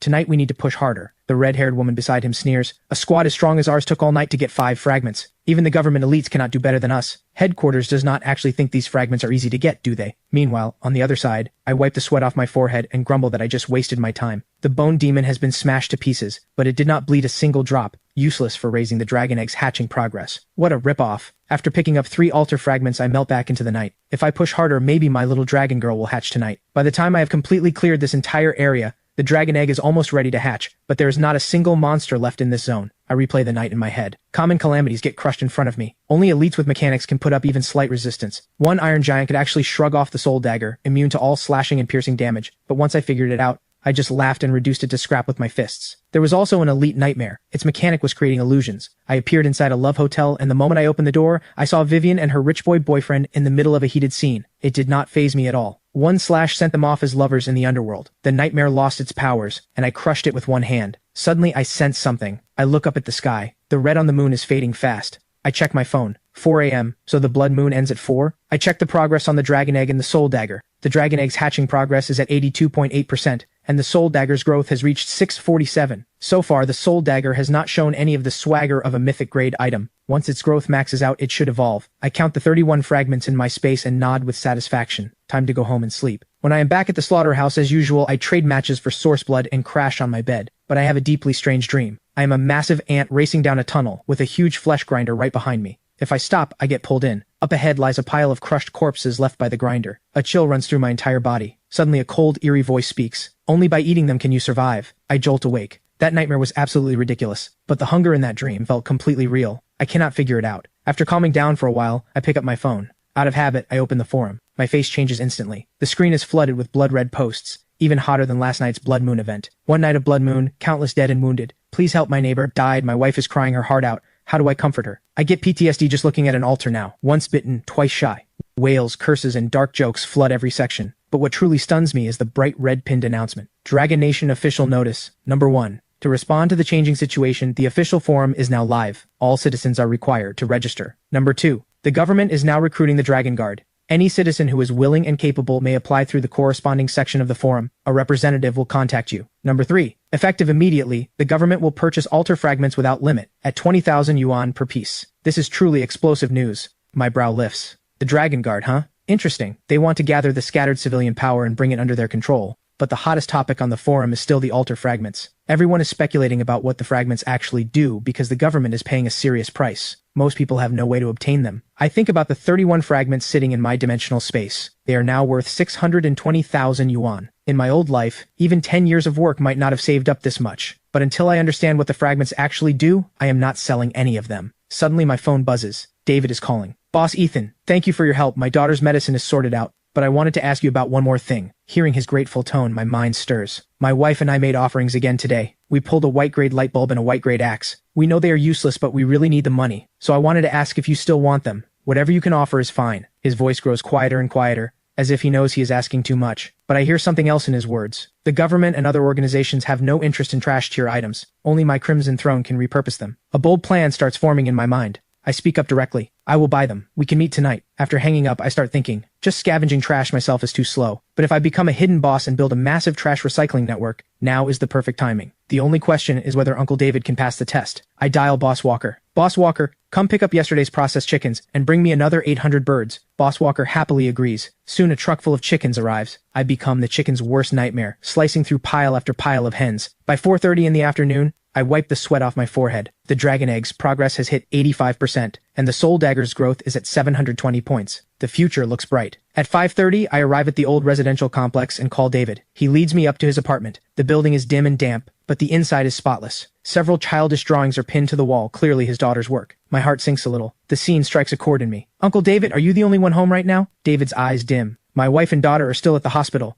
We usually stay there with them. I only came back today to sell the items for some money. He pulls out 2 objects. I quietly activate the Eye of Truth, a glowing light bulb and a rusty iron axe, both common grade white items. Beyond feeding them to the Crimson Throne, they are completely worthless. David's face shows some hope. He carefully tries, how about 500? Or 500 for both. After saying the number, David tenses up. Terrified, I will think it is too expensive and walk away. Hearing the price, I feel a small jolt inside. 500 for a white grade item is basically a steal. This price would be snapped up instantly. I do not rush to agree. Instead, I ask, do you know a lot of people? David smiles bitterly. My old friends all avoid me now. The only people I deal with these days are other patients' families. I see an opening. I pull out an altar fragment and ask if he recognizes it. David's pupils dilate. I saw this on the forum. If you kill a monster during the blood moon, the altar drops one of these. The government is publicly buying them at 20,000 yuan. David takes a deep breath, trying to compose himself. Boss Ethan, are you asking me to sell it for you? I see the admiration in his eyes. I pat David's shoulder and lay out the deal directly. I am giving you this altar fragment. You sell it. I only want 20,000. The rest of the markup is yours. David's head snaps up. He thinks he misheard, but his expression quickly shifts from ecstasy to confusion. The money you make, you do not need to hand it to me directly. I want you to go to those patients' families and buy more items like these for me. I do not care what price you pay. I will pay you 500 yuan per item. Not 500 for 2, 500 for each one. Hearing this,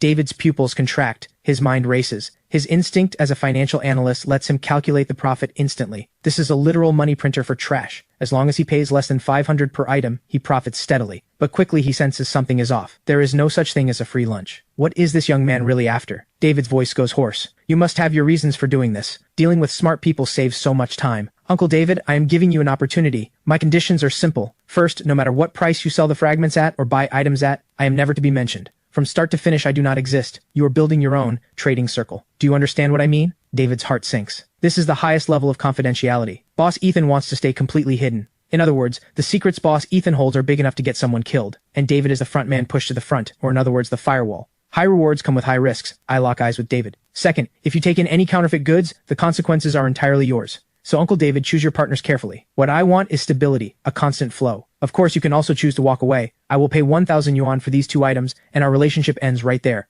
The choice is yours. The room fills with nothing but David's heavy breathing. The pressure from this young man is overwhelming. Choosing the first path is walking the tightrope. Choosing the second is temporary. Safety. But he truly does not want to go back to that hopeless cycle of begging for a few hundred yuan in medical fees. Only by dancing over the abyss can his daughter see a chance, and it is his only path to turn his life around. David grits his teeth and nods. I will do it. Boss Ethan, do not worry. I, David, may be down on my luck, but I used to manage over 100 people at my old firm. I have seen all kinds of crooks and weirdos. I know how to handle this, as long as you give me this chance. I pocket the 2 white-grade items with satisfaction, but I do not use the dimensional vault. You can never let your guard down. I hand over the altar fragment, tell him to contact me once things are in motion, and leave the apartment. The moment I step out of the complex, a strange feeling washes over me. A pair of unseen eyes is watching me from the shadows. My body has been refined again and again by source blood, sharpening all 5 senses to an extreme. Combined with the mystical sensitivity of the pocket watch of fate, this is no false alarm. I stop at a supermarket, buy a few supplies, and walk out into the wilderness, carrying bags of stuff on purpose. When I reach a deserted area, I stop and speak calmly. Tired of following me yet? Several figures slowly emerge from the shadows. Over a dozen burly men with blades close in around me. A sharp screech of brakes pierces the night. A black sedan rolls into view. A foot in red high heels steps out first. It's Vivian. She is wearing heavy makeup today, but it cannot fully hide the swelling on her face. I slapped her too hard yesterday. Vivian's voice drips with venom.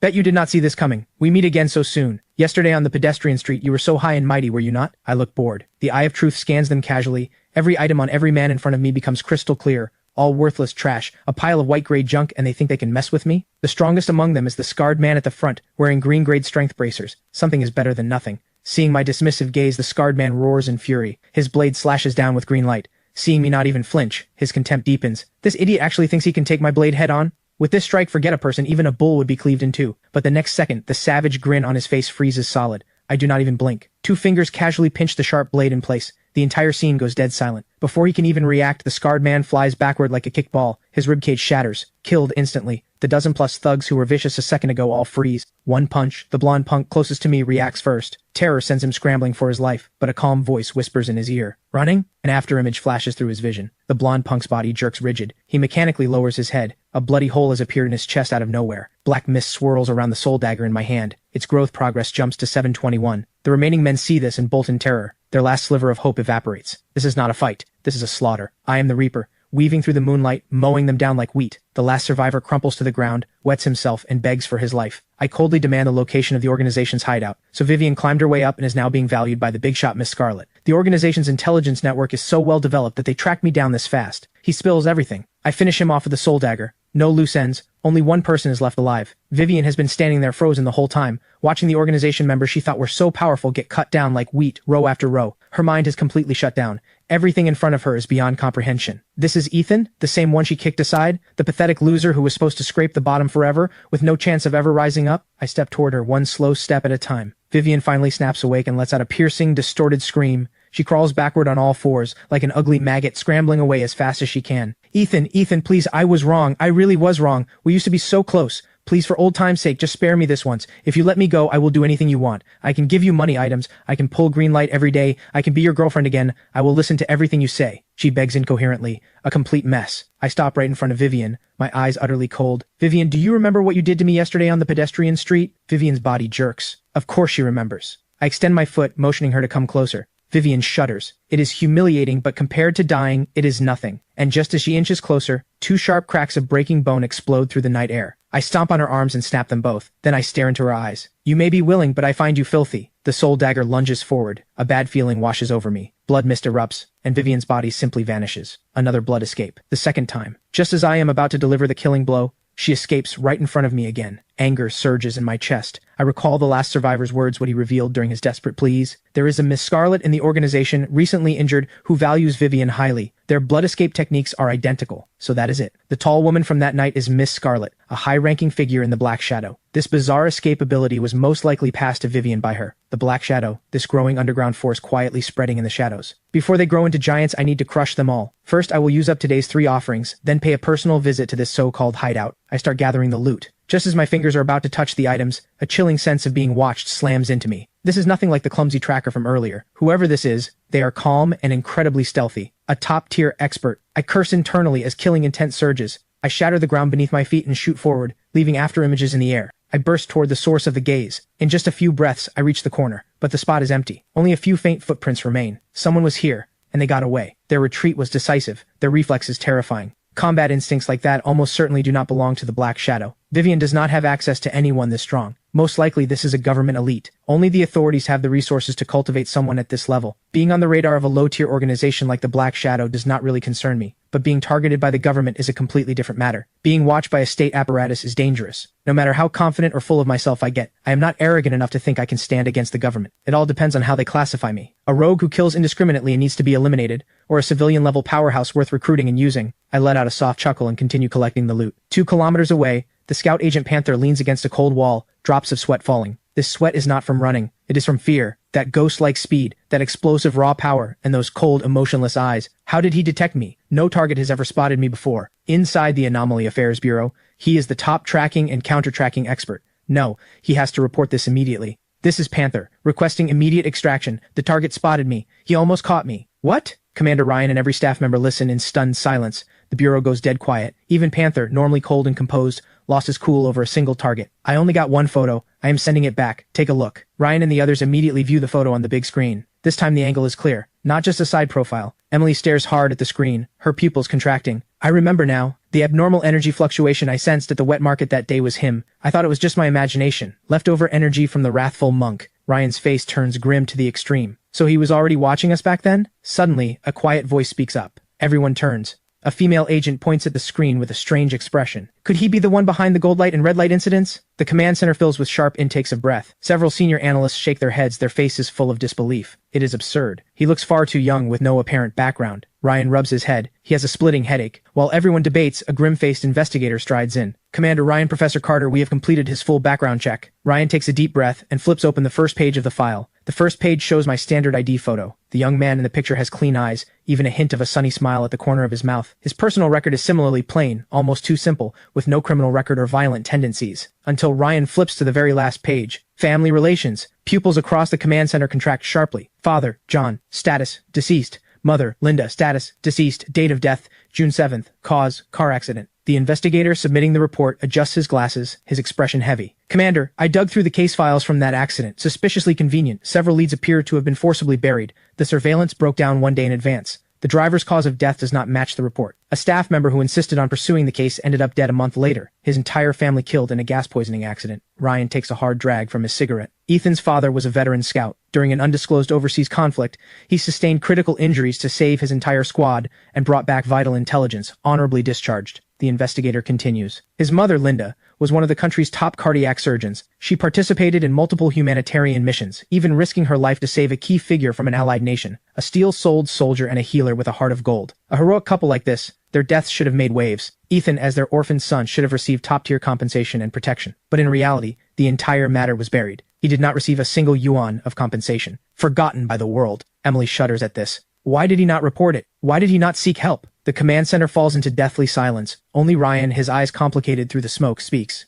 Emily, think about it. A college student in his 20s, his parents suddenly killed. Every witness either dead or injured. Would he dare to make noise? Maybe this kid figured it out from the start. If he made noise, by the next day he would be the next victim of an accident. Only by living like a real orphan, head down, tail tucked, did he stay alive long enough to make it here. Professor Carter beside him adjusts his glasses and turns away. This water runs unfathomably deep. Ryan suddenly stands up. Liam, I need you to dig into that case from the side. For now, put all action plans regarding Ethan on hold. Until we know the truth, we make no judgments. He is not an enemy, at least not yet. Ryan picks up my file. Tonight's meeting is strictly classified. We cannot let Ethan's parents bleed, and then let their child keep shedding tears. Meanwhile, I have already completed 2 offerings. Both are epic grade items, only suitable as feed for the Crimson Throne. I keep searching and finally stop in front of a foul-smelling abandoned building. A crooked sign hangs above it. Pet market. I instinctively cover my nose, but the eye of truth picks up a faint energy fluctuation. Going by past experience, I push open the rusted iron door without hesitation. The air inside reeks of decay. Countless iron cages are piled in the corners. Suddenly, I freeze. An altar unlike anything I have seen before stands in front of me. It looks similar to the Crimson Throne. Over 2 meters across, a massive flesh cocoon radiating an ominous aura. Shadows of worms are devouring and tearing at each other inside, as if forging the ultimate king who would finally emerge from the cocoon. This thing is actually an altar? I do not dare get close. From a distance, I activate the Eye of Truth. After several long seconds, text finally appears. Altar number 1748. Connected coordinate. The ancient nest of eons. The shadow must follow the form. The heart must be unified. But invisible chains, how can they forge a mortal vessel? I seek a single empty paper to shape an unwavering heart. I stare at this cryptic riddle. My scalp tingles. So it is the legendary worm sorcery. And it is throwing word games at me too. I read it over and over but cannot figure out what it actually wants. I give up trying to think it through. I pull out my phone and start searching. After reading the results, things start to clear up. The shadow must follow the form, means the shadow must always follow the body. The heart must be unified, means thought and will must be one. In other words, following and loyalty. So the first keyword is loyalty. The second line. But invisible chains, how can they forge a mortal vessel? It is asking how to take invisible, intangible spiritual loyalty and lock it down with a tangible contract. Is this not just turning spirit into matter? Anyone who has had a girlfriend knows this. Buy the bag or else. Same logic. I smirk and continue with the third line. I seek a single empty paper to shape an unwavering heart. This line is the most contradictory and the most central. A piece of paper with no binding force. How can it shape unbreakable loyalty? The corner of my mouth twitches. Has anyone ever evolved from a corporate slave into a brainwashed slave? Even if I understand the literal meaning, I still have no idea what to offer the altar. A slavery contract? An employment contract? None of those seem right. Contracts can be torn up the moment the price is right. A slavery contract is just absolute force, not loyalty from the heart. And I cannot afford to guess wrong. Otherwise, a black light calamity made up of all these GU worms. Just thinking about it sends chills down my spine. My thoughts hit a dead end. After an hour of getting nowhere, I slam my fist into the wall in frustration. Too much force, and a photo album spills out of my backpack. The first page shows my father standing tall in his uniform. I remember him stroking my head with affection. Listen, kid, our family men, no matter where we go, we never bow our spines. A jolt runs through my body. The cultural foundation of the Dragon Nation, thousands of years of tradition, rests on bloodline and clan. No matter where a person stands, no matter how high they climb, they cannot abandon their surname or the blood flowing in their veins. This is their root. And the family registry, the ancestral hall holding the tablets. Are these not the truest empty paper and the truest mortal vessel? A family registry is, at its core, just paper with writing on it. An ancestral tablet is just a piece of wood with carved characters. But to everyone, it is the sense of belonging carved into their bones. The confusion in my eyes vanishes. But cruel reality presses down on me. I have no family now. No family registry. My parents are dead, and my relatives avoid me like the plague. I am a complete and utter loner. This altar is a dead end for me. An impossible dead end. Moments later, a low laugh echoes through the silent pet market. The laugh grows louder. I throw my head up, fire blazing in my eyes. If I have no family, then I, Ethan, will establish my own bloodline starting today. From the moment my parents died, I knew there was a massive cover-up. I did not know who my enemy was, so I was trapped in hopeless speculation forever. But the altars descended, and I watched the monopolized rules begin to crumble. Now I am going to fight back. Now I am going to unleash slaughter. So I will lay down my own first ancestral tablet with my own hands. I scan the room and lock my eyes on a fallen shelf. I snap off the thickest pine plank. I bite open my fingertip and write a single word on the wood. Ethan. The plank trembles violently without warning. The energy of my source, blood-enhanced blood, is immense. I can clearly feel a connection forming between me and the tablet. I carry the tablet to the flesh cocoon and press it firmly against the cocoon's surface. Everything around me goes utterly silent. My heart pounds. The next second, drums echo from every direction. I feel transported back to an ancient primal forest where ancient tribes worship in reverence. They offer beautiful women and countless colorful venomous snakes for support. Followers of different schools all display their devotion. Suddenly, a voice rings out. Look, this is what goose sorcery is. It is following the rules. It is willing sacrifice. You, a rootless mortal, dare to speak of founding your own school? Chaotic willpower slams into my mind. The vision in front of me starts flashing wildly. I can faintly see the G-worms in the cocoon starting to crawl up my arm. I want to leave, but I cannot move at all. The soul dagger in my pocket pulses with black mist. My eyes flare red and my entire body roars with vitality. Your traditions are nothing but echoes of a dead era. I am the beacon of a new age. I am the rule. The illusion shatters in an instant. My entire body is drenched in cold sweat. The GU worms about to burst from the cocoon all freeze. They speed up, biting and devouring each other in a frenzy, until finally every sound dies, leaving only a single massive jet-black beetle. This is mine. My voice trembles with excitement. The aura on this thing has to be at least legendary, but my eye twitches violently. The membrane around the Worm King suddenly tightens, crushing the sole surviving Worm King into pulp right in front of me. I crack. Are you kidding me? I bet everything to endure the mental assault and you do not even leave me one worm? Then something strange happens again. The collapsed flesh cocoon erupts with a pillar of red light. The terrifying energy wave shakes me off balance. Was there an even greater being behind that beetle? The red light slowly fades. The flesh cocoon altar still stands, but it is now empty inside. Only a dark green-black shell floats above the altar. I immediately activate the Eye of Truth. A line of green text appears. Heart of the ancient nest, grade, mythic, absorbs ambient energy on its own. Every 15 days, it produces a brand new GU worm. Function 2, can store and fuse all types of GU worms. Holy crap.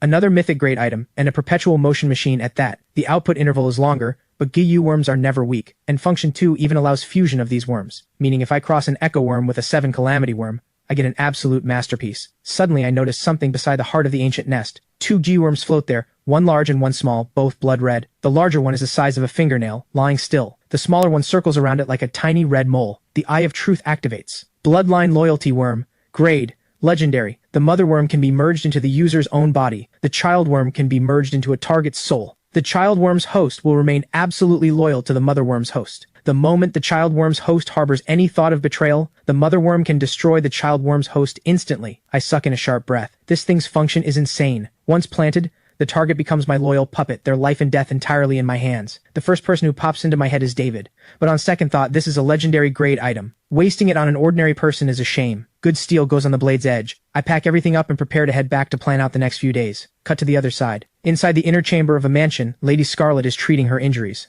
The hidden wounds from her earlier encounter with me are torturing her. At that moment, the door bursts open. Vivian stumbles in, covered in blood, both arms broken, looking like a drowned dog dragged out of a mud pit. Scarlet's eyes are full of disgust. Trash, how did you end up like this? Vivian immediately starts sobbing. I was ambushed by my loser ex. I do not know what dark sorcery he learned, but he killed every bodyguard protecting me. He has zero respect for our Black Shadow. He even forced our branch hideout's location out of one of them. Scarlet is dumbfounded. You got your whole squad solo wiped by your loser ex, and you still have the nerve to cry? But she has no time for this nonsense. Since the ex knows the hideout's location, just in case, Scarlet directly dials her subordinate Hawk. Maximum security at the hideout. Double the manpower. Lock the place down like a fortress. Remember, nothing must interfere with my plan. She hangs up, wincing in pain, her thoughts drifting again to that terrifying man. By the early hours of the morning, the gray rain falls right on schedule. I stand under the eaves with a cup of stillness in hand. This cup is genuinely useful. No wonder so many people love cups. From now on, anyone trying to mutate, one splash and I confiscate their weapon of choice. Back in my bedroom, I start counting my assets. Mythic grade items, the Abyssal Dragon Egg, the Soul Dagger, and the Heart of the Ancient Nest. Legendary grade, the Dimensional Vault, the Pocket Watch of Fate, and the Star of Hope. Plus the newly acquired Loyalty Worm. The luxury of this loadout could start a war if word got out. On top of that, I'm holding several bottles of source blood that can save a life or level me up. This is my foundation for surviving in this chaotic world. After all, the government has very likely noticed me, and with the Black Shadow organization that will not stop haunting me, a major battle is coming. I need to have everything in order. Just then my phone buzzes. David is calling, his voice full of excitement. Boss Ethan, I sold the altar fragment you gave me for 26,000 yuan, 30% above the government's price, and the buyer is no ordinary person. They claim to be from the Black Shadow. They even sent me an invitation to join the organization. They mentioned internal benefits and some kind of protection. Hearing the words, Black Shadow, my hand pauses on the desk. Enemies always cross paths. I was just looking for a chance to uproot them entirely, and now they walk right to my door. A cold smile curves on my lips. I tell David directly, Uncle David, accept their offer. Join the Black Shadow. David on the other end goes blank. Sure he misheard. My tone turns cold. I speak bluntly. I have a blood feud with the Black Shadow. I'm sending you in as a mole. This is a near-suicide mission for David. Even in other words, I am sending him into hell. He falls silent, but he is smart, and even more he is a desperate father. To save his daughter, even hell, even mountains of knives and seas of fire, he will charge through. David grits his teeth and agrees. If you can save my daughter, my life belongs to you. I smile. I do not promise him empty hopes. Instead, I directly ask about his daughter's condition. Hearing it is acute leukemia. I look at the dark red source blood in my hand. A wild idea crosses my mind. If this stuff can cleanse the marrow and reshape flesh, could it cure David's daughter's leukemia? If I'm going to win his loyalty, I might as well use a fate-defying move. I lay out the plan. Uncle David, tomorrow afternoon I will come to pick up the first batch of items. I will give you another altar fragment then. Use it to trade with the Black Shadow and accept their invitation while you are at it. Also, before I head to your place, I want to stop by the hospital and visit your daughter. After hanging up, I lie down to sleep, and I have an absolutely ridiculous dream. In the dream, I am being chased by a vampire in a tailcoat. This vampire is impossibly elegant and noble. He quickly corners me. Just as I am about to fight for my life, he leans close to my ear and says with a wounded look, Bro, what kind of self-respecting vampire eats matches every day? I jolt awake and burst out laughing in disbelief. The freaking Crimson Throne is sending me dreams, complaining that the matches I feed it are too low grade. I storm down to the basement and unload on the beating heart. A son does not mind an ugly mother. A dog does not mind a poor home. You should be grateful you have anything to eat. And you are picky? But complaining aside, I realize something. This thing has consciousness. It must have evolved through devouring items. To soothe this fussy ancestor, I reluctantly toss in a few matches. Watching it consume them twice as fast as before, I am thrilled inside. From now on, I need to find better stuff to feed it. After soothing the throne, I look at the dragon egg in my hands. The hatching progress is stuck at 85%. I pull out a bottle of source blood, hoping to give it a snack. But the dragon egg has serious pride. Its tail flicks the bottle away in refusal, not even bothering to look at it. I am speechless. Well, this one just can't appreciate the good stuff. It looks like the only way to hatch it is the most primitive method. Kill monsters. If I keep slaughtering chickens every day, the soul dagger is going to start sending me dreams too. Time to switch it up. I dial Boss Walker and ask for 100 pigs. I am sick of killing chickens. I need a change of pace and some new practice. But the moment Boss Walker hears the word pig, his voice starts shaking with fear. Boss Ethan, you cannot touch pigs right now. Several big pig farms have had freaky stuff going down. My brow lifts. I tell him to explain. Boss Walker stutters out the story. Last night, I was on a video call with Mike. I saw the pigs go insane right in front of me. Their eyes were blood red, biting anyone they saw.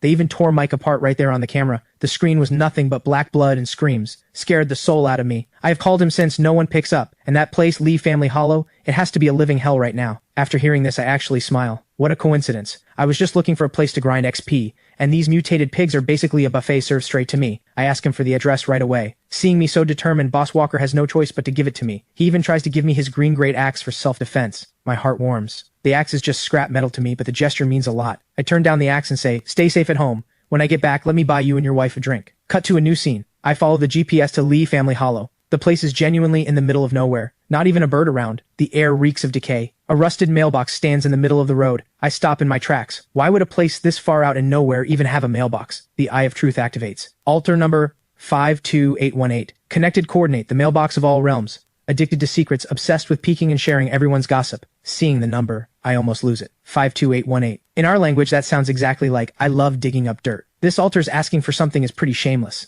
Zero boundaries. But if I play it right, this thing might let me peek at some earth-shaking secrets. After a moment of hesitation, I decide to handle the main task first. I creep through the village to a crooked-necked locust tree. Several pig pens have walls already half collapsed. As I approach, horrifying chewing sounds drift out from inside. A creature inside, easily one size larger than a normal pig, stands with its back to me, frantically devouring something. The Eye of Truth activates. Plague boar. Grade. Calamity. A livestock animal completely corrupted by pollution. All sanity gone. Reduced to a creature that only knows killing and eating. I chew on the word pollution and start wondering where the source of this corruption is. But I waste no time. I sneak up behind it and bring my blade down. The massive pig head rolls clean off. The soul dagger's growth jumps by over 10 points instantly, way faster than chickens. But just then, the headless pig corpse explodes without warning. The massive blast alerts the entire pen. Dozens of plague boars burst through the fences and charge out, a pair of blood-red eyes locked on me. Anyone else seeing this would wet themselves, but in my eyes I am trembling with excitement. These are not monsters, these are walking XP packs. Looks like the soul dagger and my little dragon girl are about to feast tonight. The roars shake the air. The pig herd surges forward like a mudslide.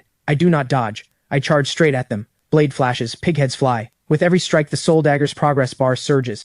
Explosions go off all around me. I move through the herd like a ruthless harvester, grinding monsters in a frenzy. Just as the soul dagger's progress maxes out, a wave of dread hits me. The pocket watch of fate's warning sends me leaping back. I notice something strange. The black blood from the explosions has not dispersed. It is being pulled toward the crooked-necked locust tree. My heart sinks. So this is the old dark under the lamp trick. The real boss is this tree. Once the locust tree drinks its fill of blood, it springs to life. Its withered branches twist and grow at frantic speed. Countless blood-red leaves appear out of thin air, forming a sky-blocking twisted canopy. Watching this, I cannot help but mutter, this is freaking wood-style, forest realm descent. On the trunk, masses of writhing flesh gather and form a massive single eye. The thing is alive. The Eye of Truth activates instantly. Lines of burning blood-red text flash before me. Altar number 5177. Connected coordinate, the cradle of rot. Feeding on the flesh and blood of all living things in a place of despair and silence, it nurtures the child of rot.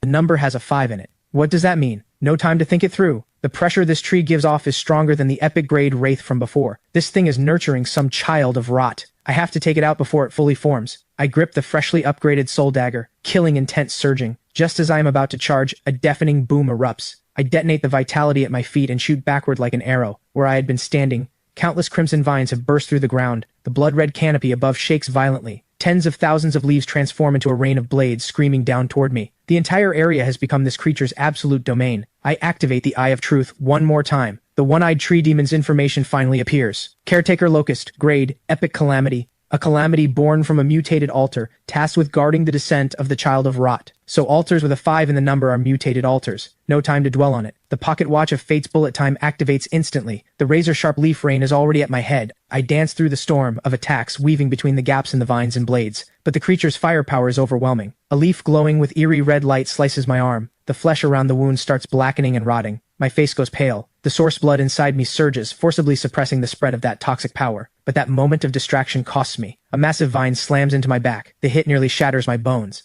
I cough up a mouthful of blood. The threat of death looms again. Epic calamities really are way too overpowered. Another giant vine sweeps in. I cannot dodge it. Suddenly, I remember the cup of stillness with a gray rain inside. I decide to throw a Hail Mary. I pull out the cup of stillness and hurl the contents at the vine. A miracle. The vine that could crush a tank turns into rotten wood the instant it touches the gray rain. It crumbles to ash. The caretaker locust's single massive eye blanks out. It clearly does not understand what just happened. While it stalls, I push off and charge again. The caretaker locust goes berserk. Countless blood-red vines burst from the earth. This is its true complete form. But there is no retreat for me. I sprinkle the gray rain to clear a path while pushing through the storm of leaves toward its body. The cost is brutal. Countless wounds open across my body. My consciousness starts fading, but I get closer to that single eye. 30 meters, 20 meters, 10 meters. Then, the cup of stillness runs dry. My heart drops. No more life-saving trick. The caretaker locust seizes the moment. The trunk splits open and launches a killing blow black vine, so fast it sends despair through me. Even the pocket watch of fate shows nothing but the blood red of death in its prediction. At the last possible second, I pull out a match of hope and light it in the deepest darkness. With a thunderous boom, the flame touches the vine and triggers a massive explosion. The killing strike is forcibly halted. Fire conquers wood.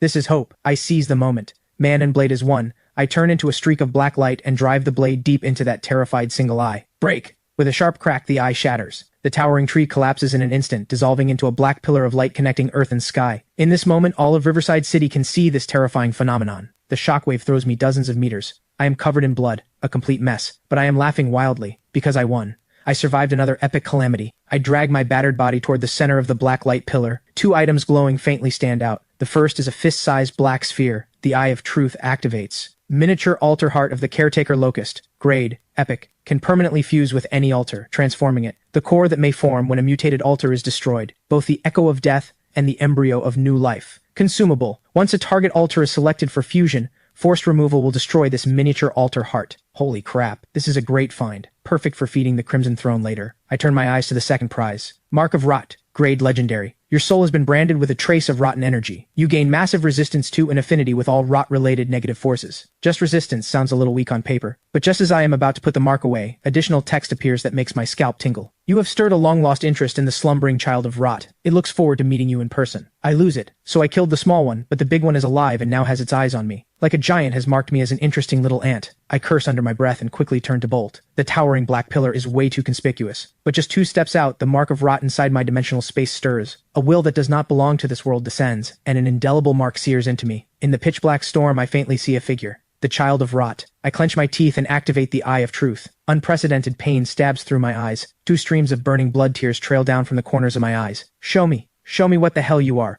Name unknown. Grade unknown. Description unknown. Seeing this, I cannot suppress the surge inside me. I spit out a mouthful of black blood. The target seems to exceed the Eye of Truth's current limits. I have a lot of cheats stacked. In today's world, I am undoubtedly a powerhouse. But in front of those things, I am still just an ant. I lift my head toward the sky again. The figure has vanished. Meanwhile, all of Riverside City is in chaos. The Anomaly Affairs Bureau raises a level 1 alert and names this towering blacklight event the Great Dark Sky. Scarlet also sees the phenomenon. She immediately gathers her elite forces and rushes to the scene. Every shady figure hiding in the shadows swarms toward Lee Family Hollow. Anyone with even a bit of power is heading there, hoping to grab a piece of the action. But I am the only one going the other way. I am heading to the gossip altar I found earlier, and checking on the upgraded soul dagger along the way. Middle soul dagger, grade mythic, new ability, immune to all mechanics. My mechanics override yours. New ability, soul nourishment. After killing a target, drain its life essence to sustain the wielder through endless slaughter. New ability, Godslayer's Aura. Deals 1000% damage to mythic-grade units. Looking at these insane stats, I almost want to bow to the soul dagger. Bro, you are a beast. The soul dagger's upgraded stats are absolutely insane.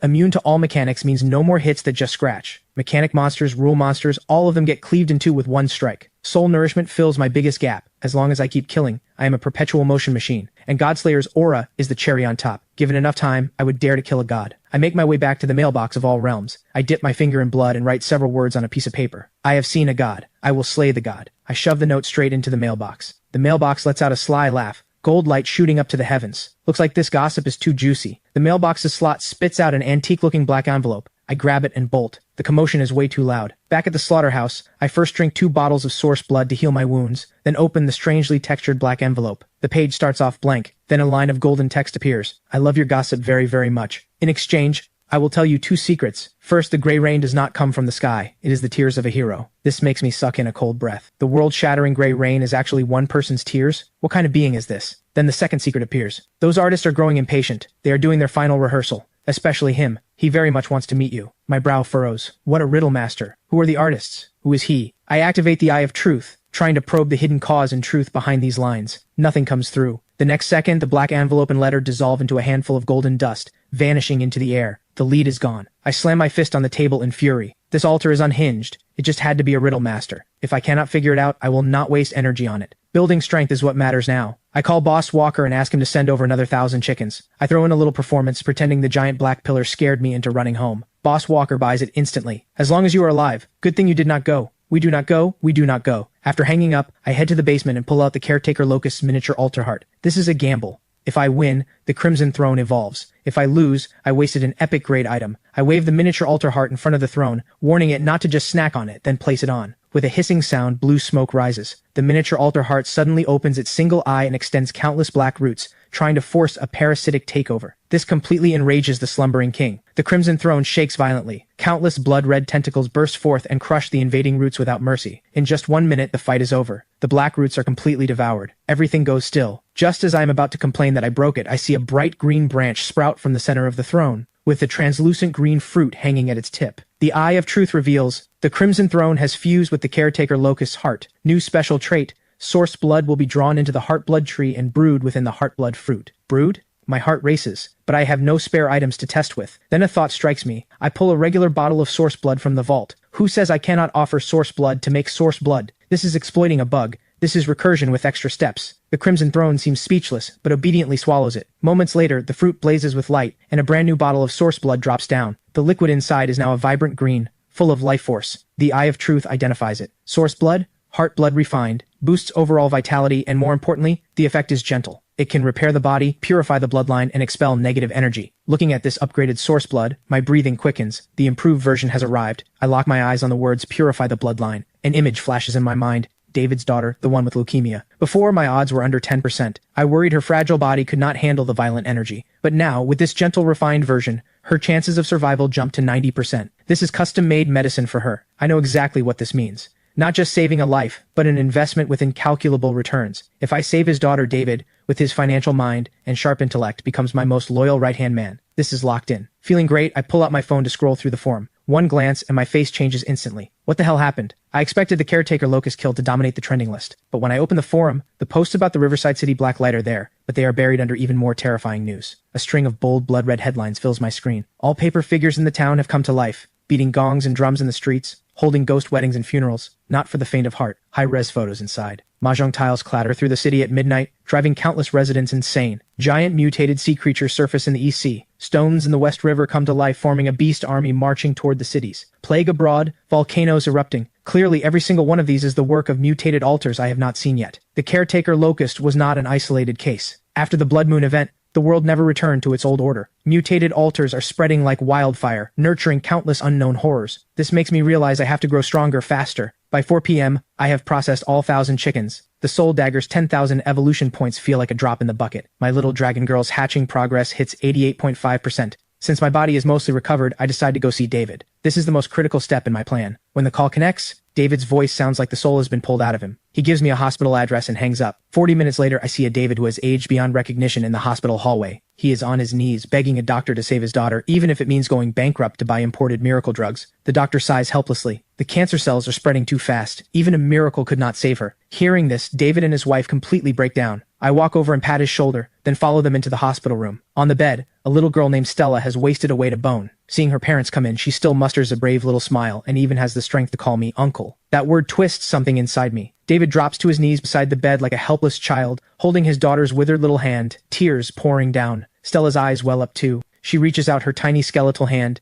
and gently strokes David's tear-streaked cheek. Daddy, am I going to a far, far away place soon? It is okay. I read in a book that good children all become stars in the sky, I will become the brightest star up there, watching over daddy and mommy forever. So if you ever miss me, just look up at the night sky. Hearing this, even the doctor cannot help but turn his face away. I pull David out into the hallway and ask quietly, how bad is it really? David leans against the cold wall, his voice raw. The doctor said, at this rate, 2 weeks at most. Looking at this broken man, I say calmly, I have a way. Those 4 words bring light back to David's dead eyes. He drops to his knees in front of me. I bend down slowly, my dark eyes reflecting his broken form. My lips move quietly as I explain. My voice is soft, but David's pupils contract sharply. At first, David shakes his head furiously. It is too absurd and too dangerous. But the shaking slowly stops. The wild hope ignited inside him crushes every doubt. Bet. Why not bet? Back in the hospital room, David whispers the plan to his wife. Helen's face goes pale with shock. She stares at her husband in disbelief. Despite her fear, thinking of how little time her daughter has left, and seeing the wild hope in her husband's eyes, Helen chooses to believe. She turns to her daughter on the bed,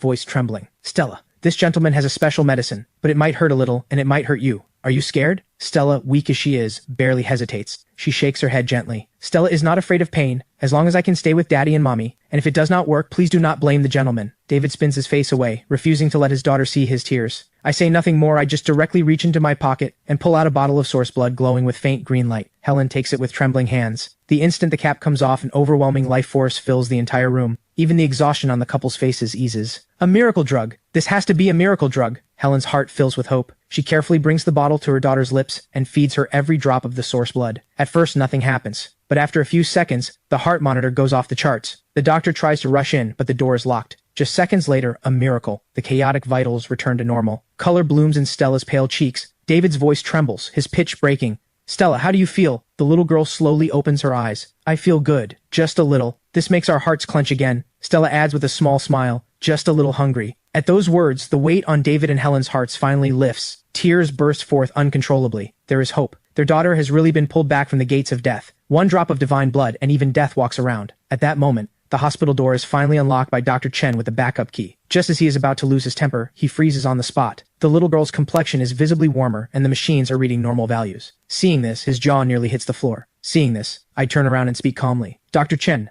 no need to make a scene. I used an alter item on her. I do not want word of this getting out. It would only cause trouble. The doctor snaps out of his shock instantly. He hears the threat in my words and understands exactly what they mean. He just never imagined that in the alter era, someone would use such a priceless treasure to save one little girl's life. Anyone who can produce items like this and use them so freely must be terrifying behind the scenes. Crushing him would be easier than crushing an ant. Dr. Chen catches on instantly. I will go prepare for follow-up exams. Sir, please do not worry. My lips are sealed. Without lingering, he turns and leaves. Once Dr. Chen is gone, David and his wife are about to drop to their knees before me. I stop them and tell them to focus on their daughter. Uncle David, I will wait downstairs. On my way out, I suddenly turn back to the little girl. Oh, Stella, next time do not call me uncle. Makes me feel old. With a smile, I leave. I may have used David, but the rescue itself is genuine. Outside the hospital, my smile fades. I look up at the black pillar still standing on the horizon. By all logic, with the caretaker Locust dead, this phenomenon should have faded. So why is it still there? Is something else going on? I scroll through the forum, my heart tightening. I tap black light hard. Massive amounts of info flood the screen. Most of them are failed offerings, but I scroll fast, locking onto the posts that stand out. Towering black pillar lingering deep in the mountains of the town. Wanging city coordinates. The black light has torn a hole in the sky. Government has issued an emergency lockdown. As one of the original culprits, I know exactly what these black pillars mean. I am the first known person to take down a miniature mutated altar, but I am definitely not the only one. The world might have far more units capable of handling epic-grade mutations than I imagined. Meanwhile, David walks out of the hospital. He moves through the crowd, his pace unhurried, but every step rock steady. His back is no longer bent. Tear streaks still mark his face. His eyes still red and swollen, but in those eyes there is no trace of defeat. I sense him and turn to look. This man has walked out of his shadow, step by step, into a new life I gave him with my own hands. Finally, David stops in front of me. The noise around us fades into silence. He extends his hand. I smile and shake it. Everything is understood without words. A dozen minutes later, I am sitting on the worn-out couch in David's home,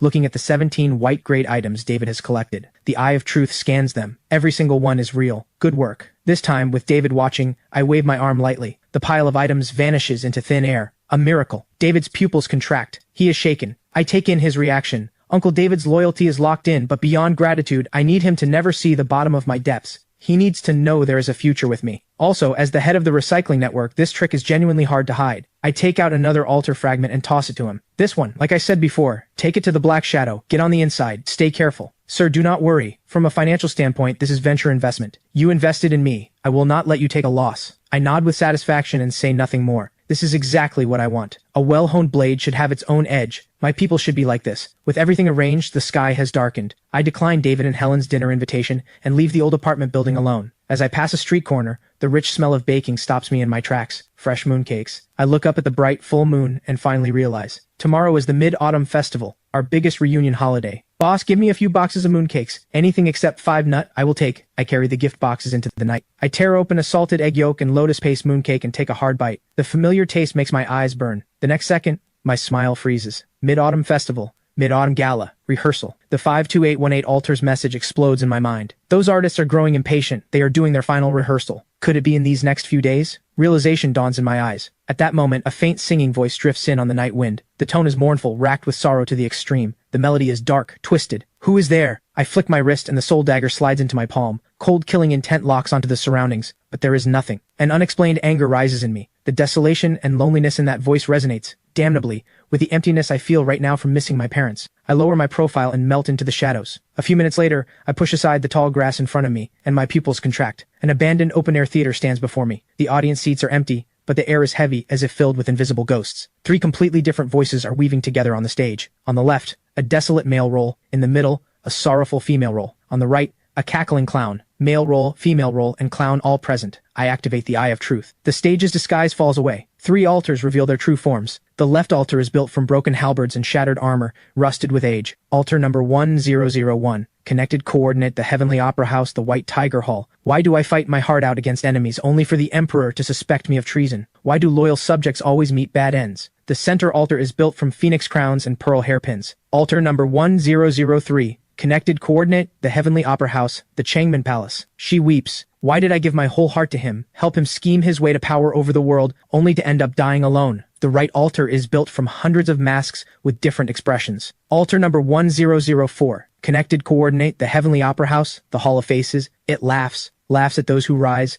laughs at those who fall, laughs that all the world's people are blind fools. 3 top-tier altar numbers. 1 full of resentment, 1 full of sorrow, 1 full of nihilism. The pattern is clear. The loyal general is the male role. The devoted noblewoman is the female role. The cunning clown is the clown. Male role, female role, and clown all complete. But for this play to be sung with right and wrong made clear, one role is still missing. The one with the fiercest temper. The one who dares flip the table and set the rules. The painted face. So this is an unfinished broken play. They are trapped in tragedy with no way out. The key to breaking this is not applause or strange offerings. They need a judge to deliver the verdict. If they need someone to flip the table, then let me. My thoughts drift to the operas my father loved most. The painted face role represents order, represents the will of heaven. They love and hate clearly. Loyalty and treachery are judged on sight. They are true characters who stand tall and proud. A man should be like the painted face role. Black is black, white is white. You need your own moral compass and you keep your spine straight. Under the moonlight, I shake my head and smile bitterly. Dad said it well, but he earned countless military honors only to die in a wrecked car. Did his loyal bones ever rest in peace? Mom had a heart of mercy, saving lives only for her white coat to be stained with blood. Grief and rage erupt from the deepest part of my soul like a volcano that has been building for billions of years. A broken play indeed. A fitting ending of dying without peace. A fitting tale of unwavering through life and death. I step onto the ruined stage. War drums seem to sound at my arrival. If we are going to perform, then let us perform until our hearts are spent. I walk to the edge of the stage and meticulously straighten my clothes. Proper attire is a sign of respect, not for this stage, not for these altars, but for the role I am about to play. I become the painted face and roar at the male role altar. General, what did you do wrong? The wrong was done by that foolish emperor who listened to slanderers. All your brothers are dead. You will not seek justice for them, and instead you wallow in self-pity here? Do you deserve to be called a general? This roar carries no operatic melody, only pure accusation and rage. I drop to one knee, and with a thunderous fist slamming into the stage, this strike sets the tone for the grievance. The male role altar shatters. The resentment dissolves. I shift my stance, turning to compassion as I face the female role altar. Lady, you did nothing wrong. The wrong was done by that scumbag who never deserved you. So many people in this world go hungry, so many poor women suffer. You are a high and mighty imperial consort, yet you're throwing your life away over nothing but a little romance. Do you deserve to be the mother of a nation? Your tragedy ends here by my hand. The female role altar's light dims. She submits. Then a giggling laugh rises again. The Hall of Faces altar's sly cackling does not stop. It only grows louder. Well done. Truly well done. But it is all fake. Your hate is fake. Your grief is fake. You are not the painted face at all. You are just a madman who jumped on stage to act out. The truth pierces through. The male role and female role altars, just subdued, surge with resentment again. This is not righting the world. This is desecration by an outsider. The clown keeps mocking. Ignorant. Pathetic. The painted face curls his lips and smiles too, but there is no warmth in that smile. Yes, I am fake. The whole stage falls into stunned silence. I point at my own heart, my voice raw. Your sorrows and joys were written in a script, flowers in a mirror, the moon in water. But me, my tragedy is real. My hatred is alive. Every second I have lived is 10,000 times more real than your broken play. Today, I make my own body the stage. The blade pierces flesh. I slash down hard, painting the face mask in blood. With my own blood, I paint a face that is upright and uncompromising yet bears a sea of blood-deep grudges and lives for vengeance. The pain is unbearable. But the smile on my lips only grows more deranged. The wavering white tiger hall and Changmen Palace are now completely subdued. Even the Hall of Faces altar, the one that prided itself on being clear-eyed and untouchable, freezes. The expressions on its hundreds of masks lock in place, turning to pure acknowledgement. I am Ethan, but I am also the painted face. Who dares say I am fake now? I am an orphan on the mid-autumn reunion night with no kin. I am a son with both parents dead and no vengeance to claim. Hatred for the heavens that are unjust. The orphan's grief and rage. I am not playing the opera deity. I am more wretched than a god. I am more real than a god. A thunderous roar erupts first from the White Tiger Hall altar. All killing intent and resentment vanish. Then the Changmen Palace altar collapses. The phoenix crowns and pearl hairpins shatter into fragments, transforming into a brilliant rain of gold. Finally, the Hall of Faces altar releases a long sigh that sounds like both crying and laughing, full of relief. The expressions on every mask dissolve into countless golden particles. 3 distinct streams of golden light mingle and shine, each radiating its own brilliance. Before I can catch my breath, a blood-red pillar of light descends from above, piercing through all the golden lights like a god-slaying spear. Holy crap, mythic grade. Before I can react, the 3 split streams of golden light transform into 3 torrents of information flooding into my forehead. 3 distinct visions appear in my mind. I see the general planting flowers in a mass grave after his death. I see the imperial consort ascending the throne, ruling the world. I see the clown removing his mask, shedding a single tear for a beggar. At the same time, I see the rewards. 3 treasures hover above the altars. I drop to one knee, my legs giving out. The mental strain is too much. I pull out a bottle of source blood and chug it. Massive life force flooding through my limbs, healing my wounds at an incredible pace. I slowly rise and walk to the White Tiger Hall altar. The Eye of Truth activates. Tyrant's Helm, Male Roll Series, Legendary. Function 1, Tyrant's Authority. The stronger your vitality, the heavier your aura. Increases physical damage reduction and damage proportionally. Function 2, Last Stand. When surrounded by 3 or more enemies of equal or higher tier, Tyrant's Authority's effect scales with their numbers. My eyes blaze. This passive is made for me. I move to the Changmen Palace altar. A jade pendant glows with shifting colors above it.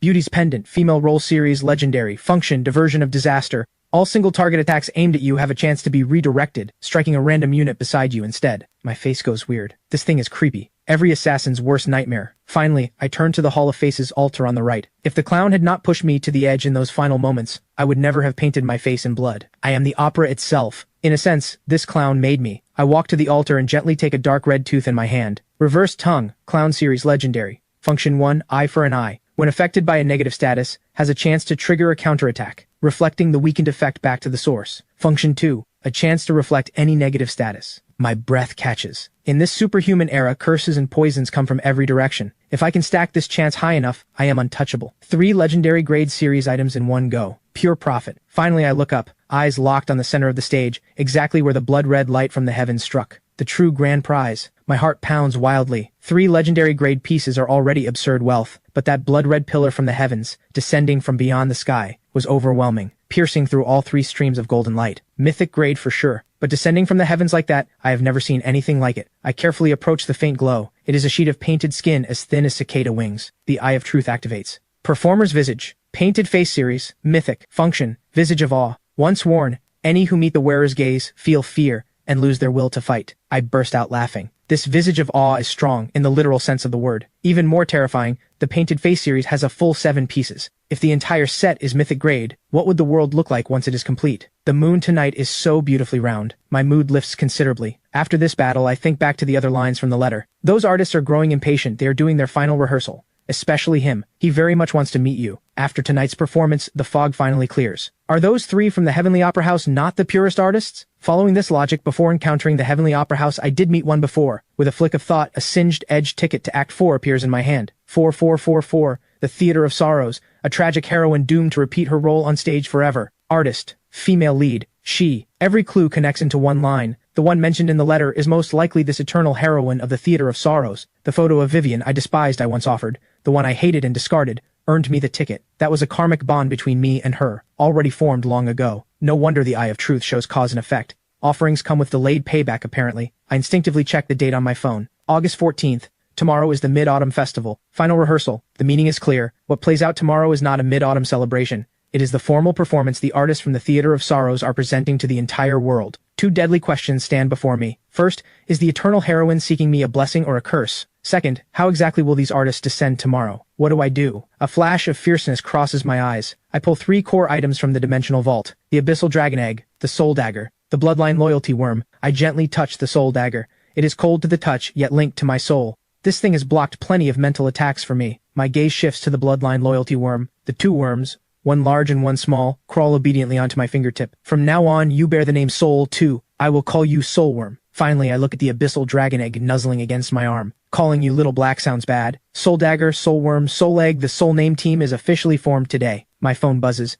David is calling. Mr. Ethan, Stella's test results are all in. Every reading is normal. Good. Happy mid-autumn. Also, I made contact with the Black Shadow. They let me in straight away as an Outer Core member. Outer Core. I pause. Same level as Vivian. Still second rate. But the Black Shadow's hierarchy seems to be incredibly strict. Besides Mr. Ethan, I have been assigned to a large logistics warehouse in the East District. East District. My eyes flicker with understanding. So it really is not that Hawk guy's chemical plant. Remember, watch and listen. Stay safe. After hanging up, I sit under the eaves, drinking and eating mooncake. A bitter smile tugs at my lips. Dad, you better watch closely. The bright moon in the sky is swallowed by dark clouds. The world goes dim in an instant. Drip, drip, rain drops from the pitch-black sky. I check my phone. Midnight, August 15th on the lunar calendar. The Mid-Autumn Festival. Mid-Autumn peace and joy. May we all reunite. A few blessings, spending the last bit of warmth I have left. Killing intent rises instantly. It is time for me to take the stage. I pick up the large black umbrella leaning by the door. Whoosh! The black umbrella opens, shielding me from the gray rain that can wipe out any superhuman power. I do not look back. I step into the endless curtain of rain. Whatever unknown dangers are coming, I am going to take down a Black Shadow stronghold first. Black Shadow, here I come.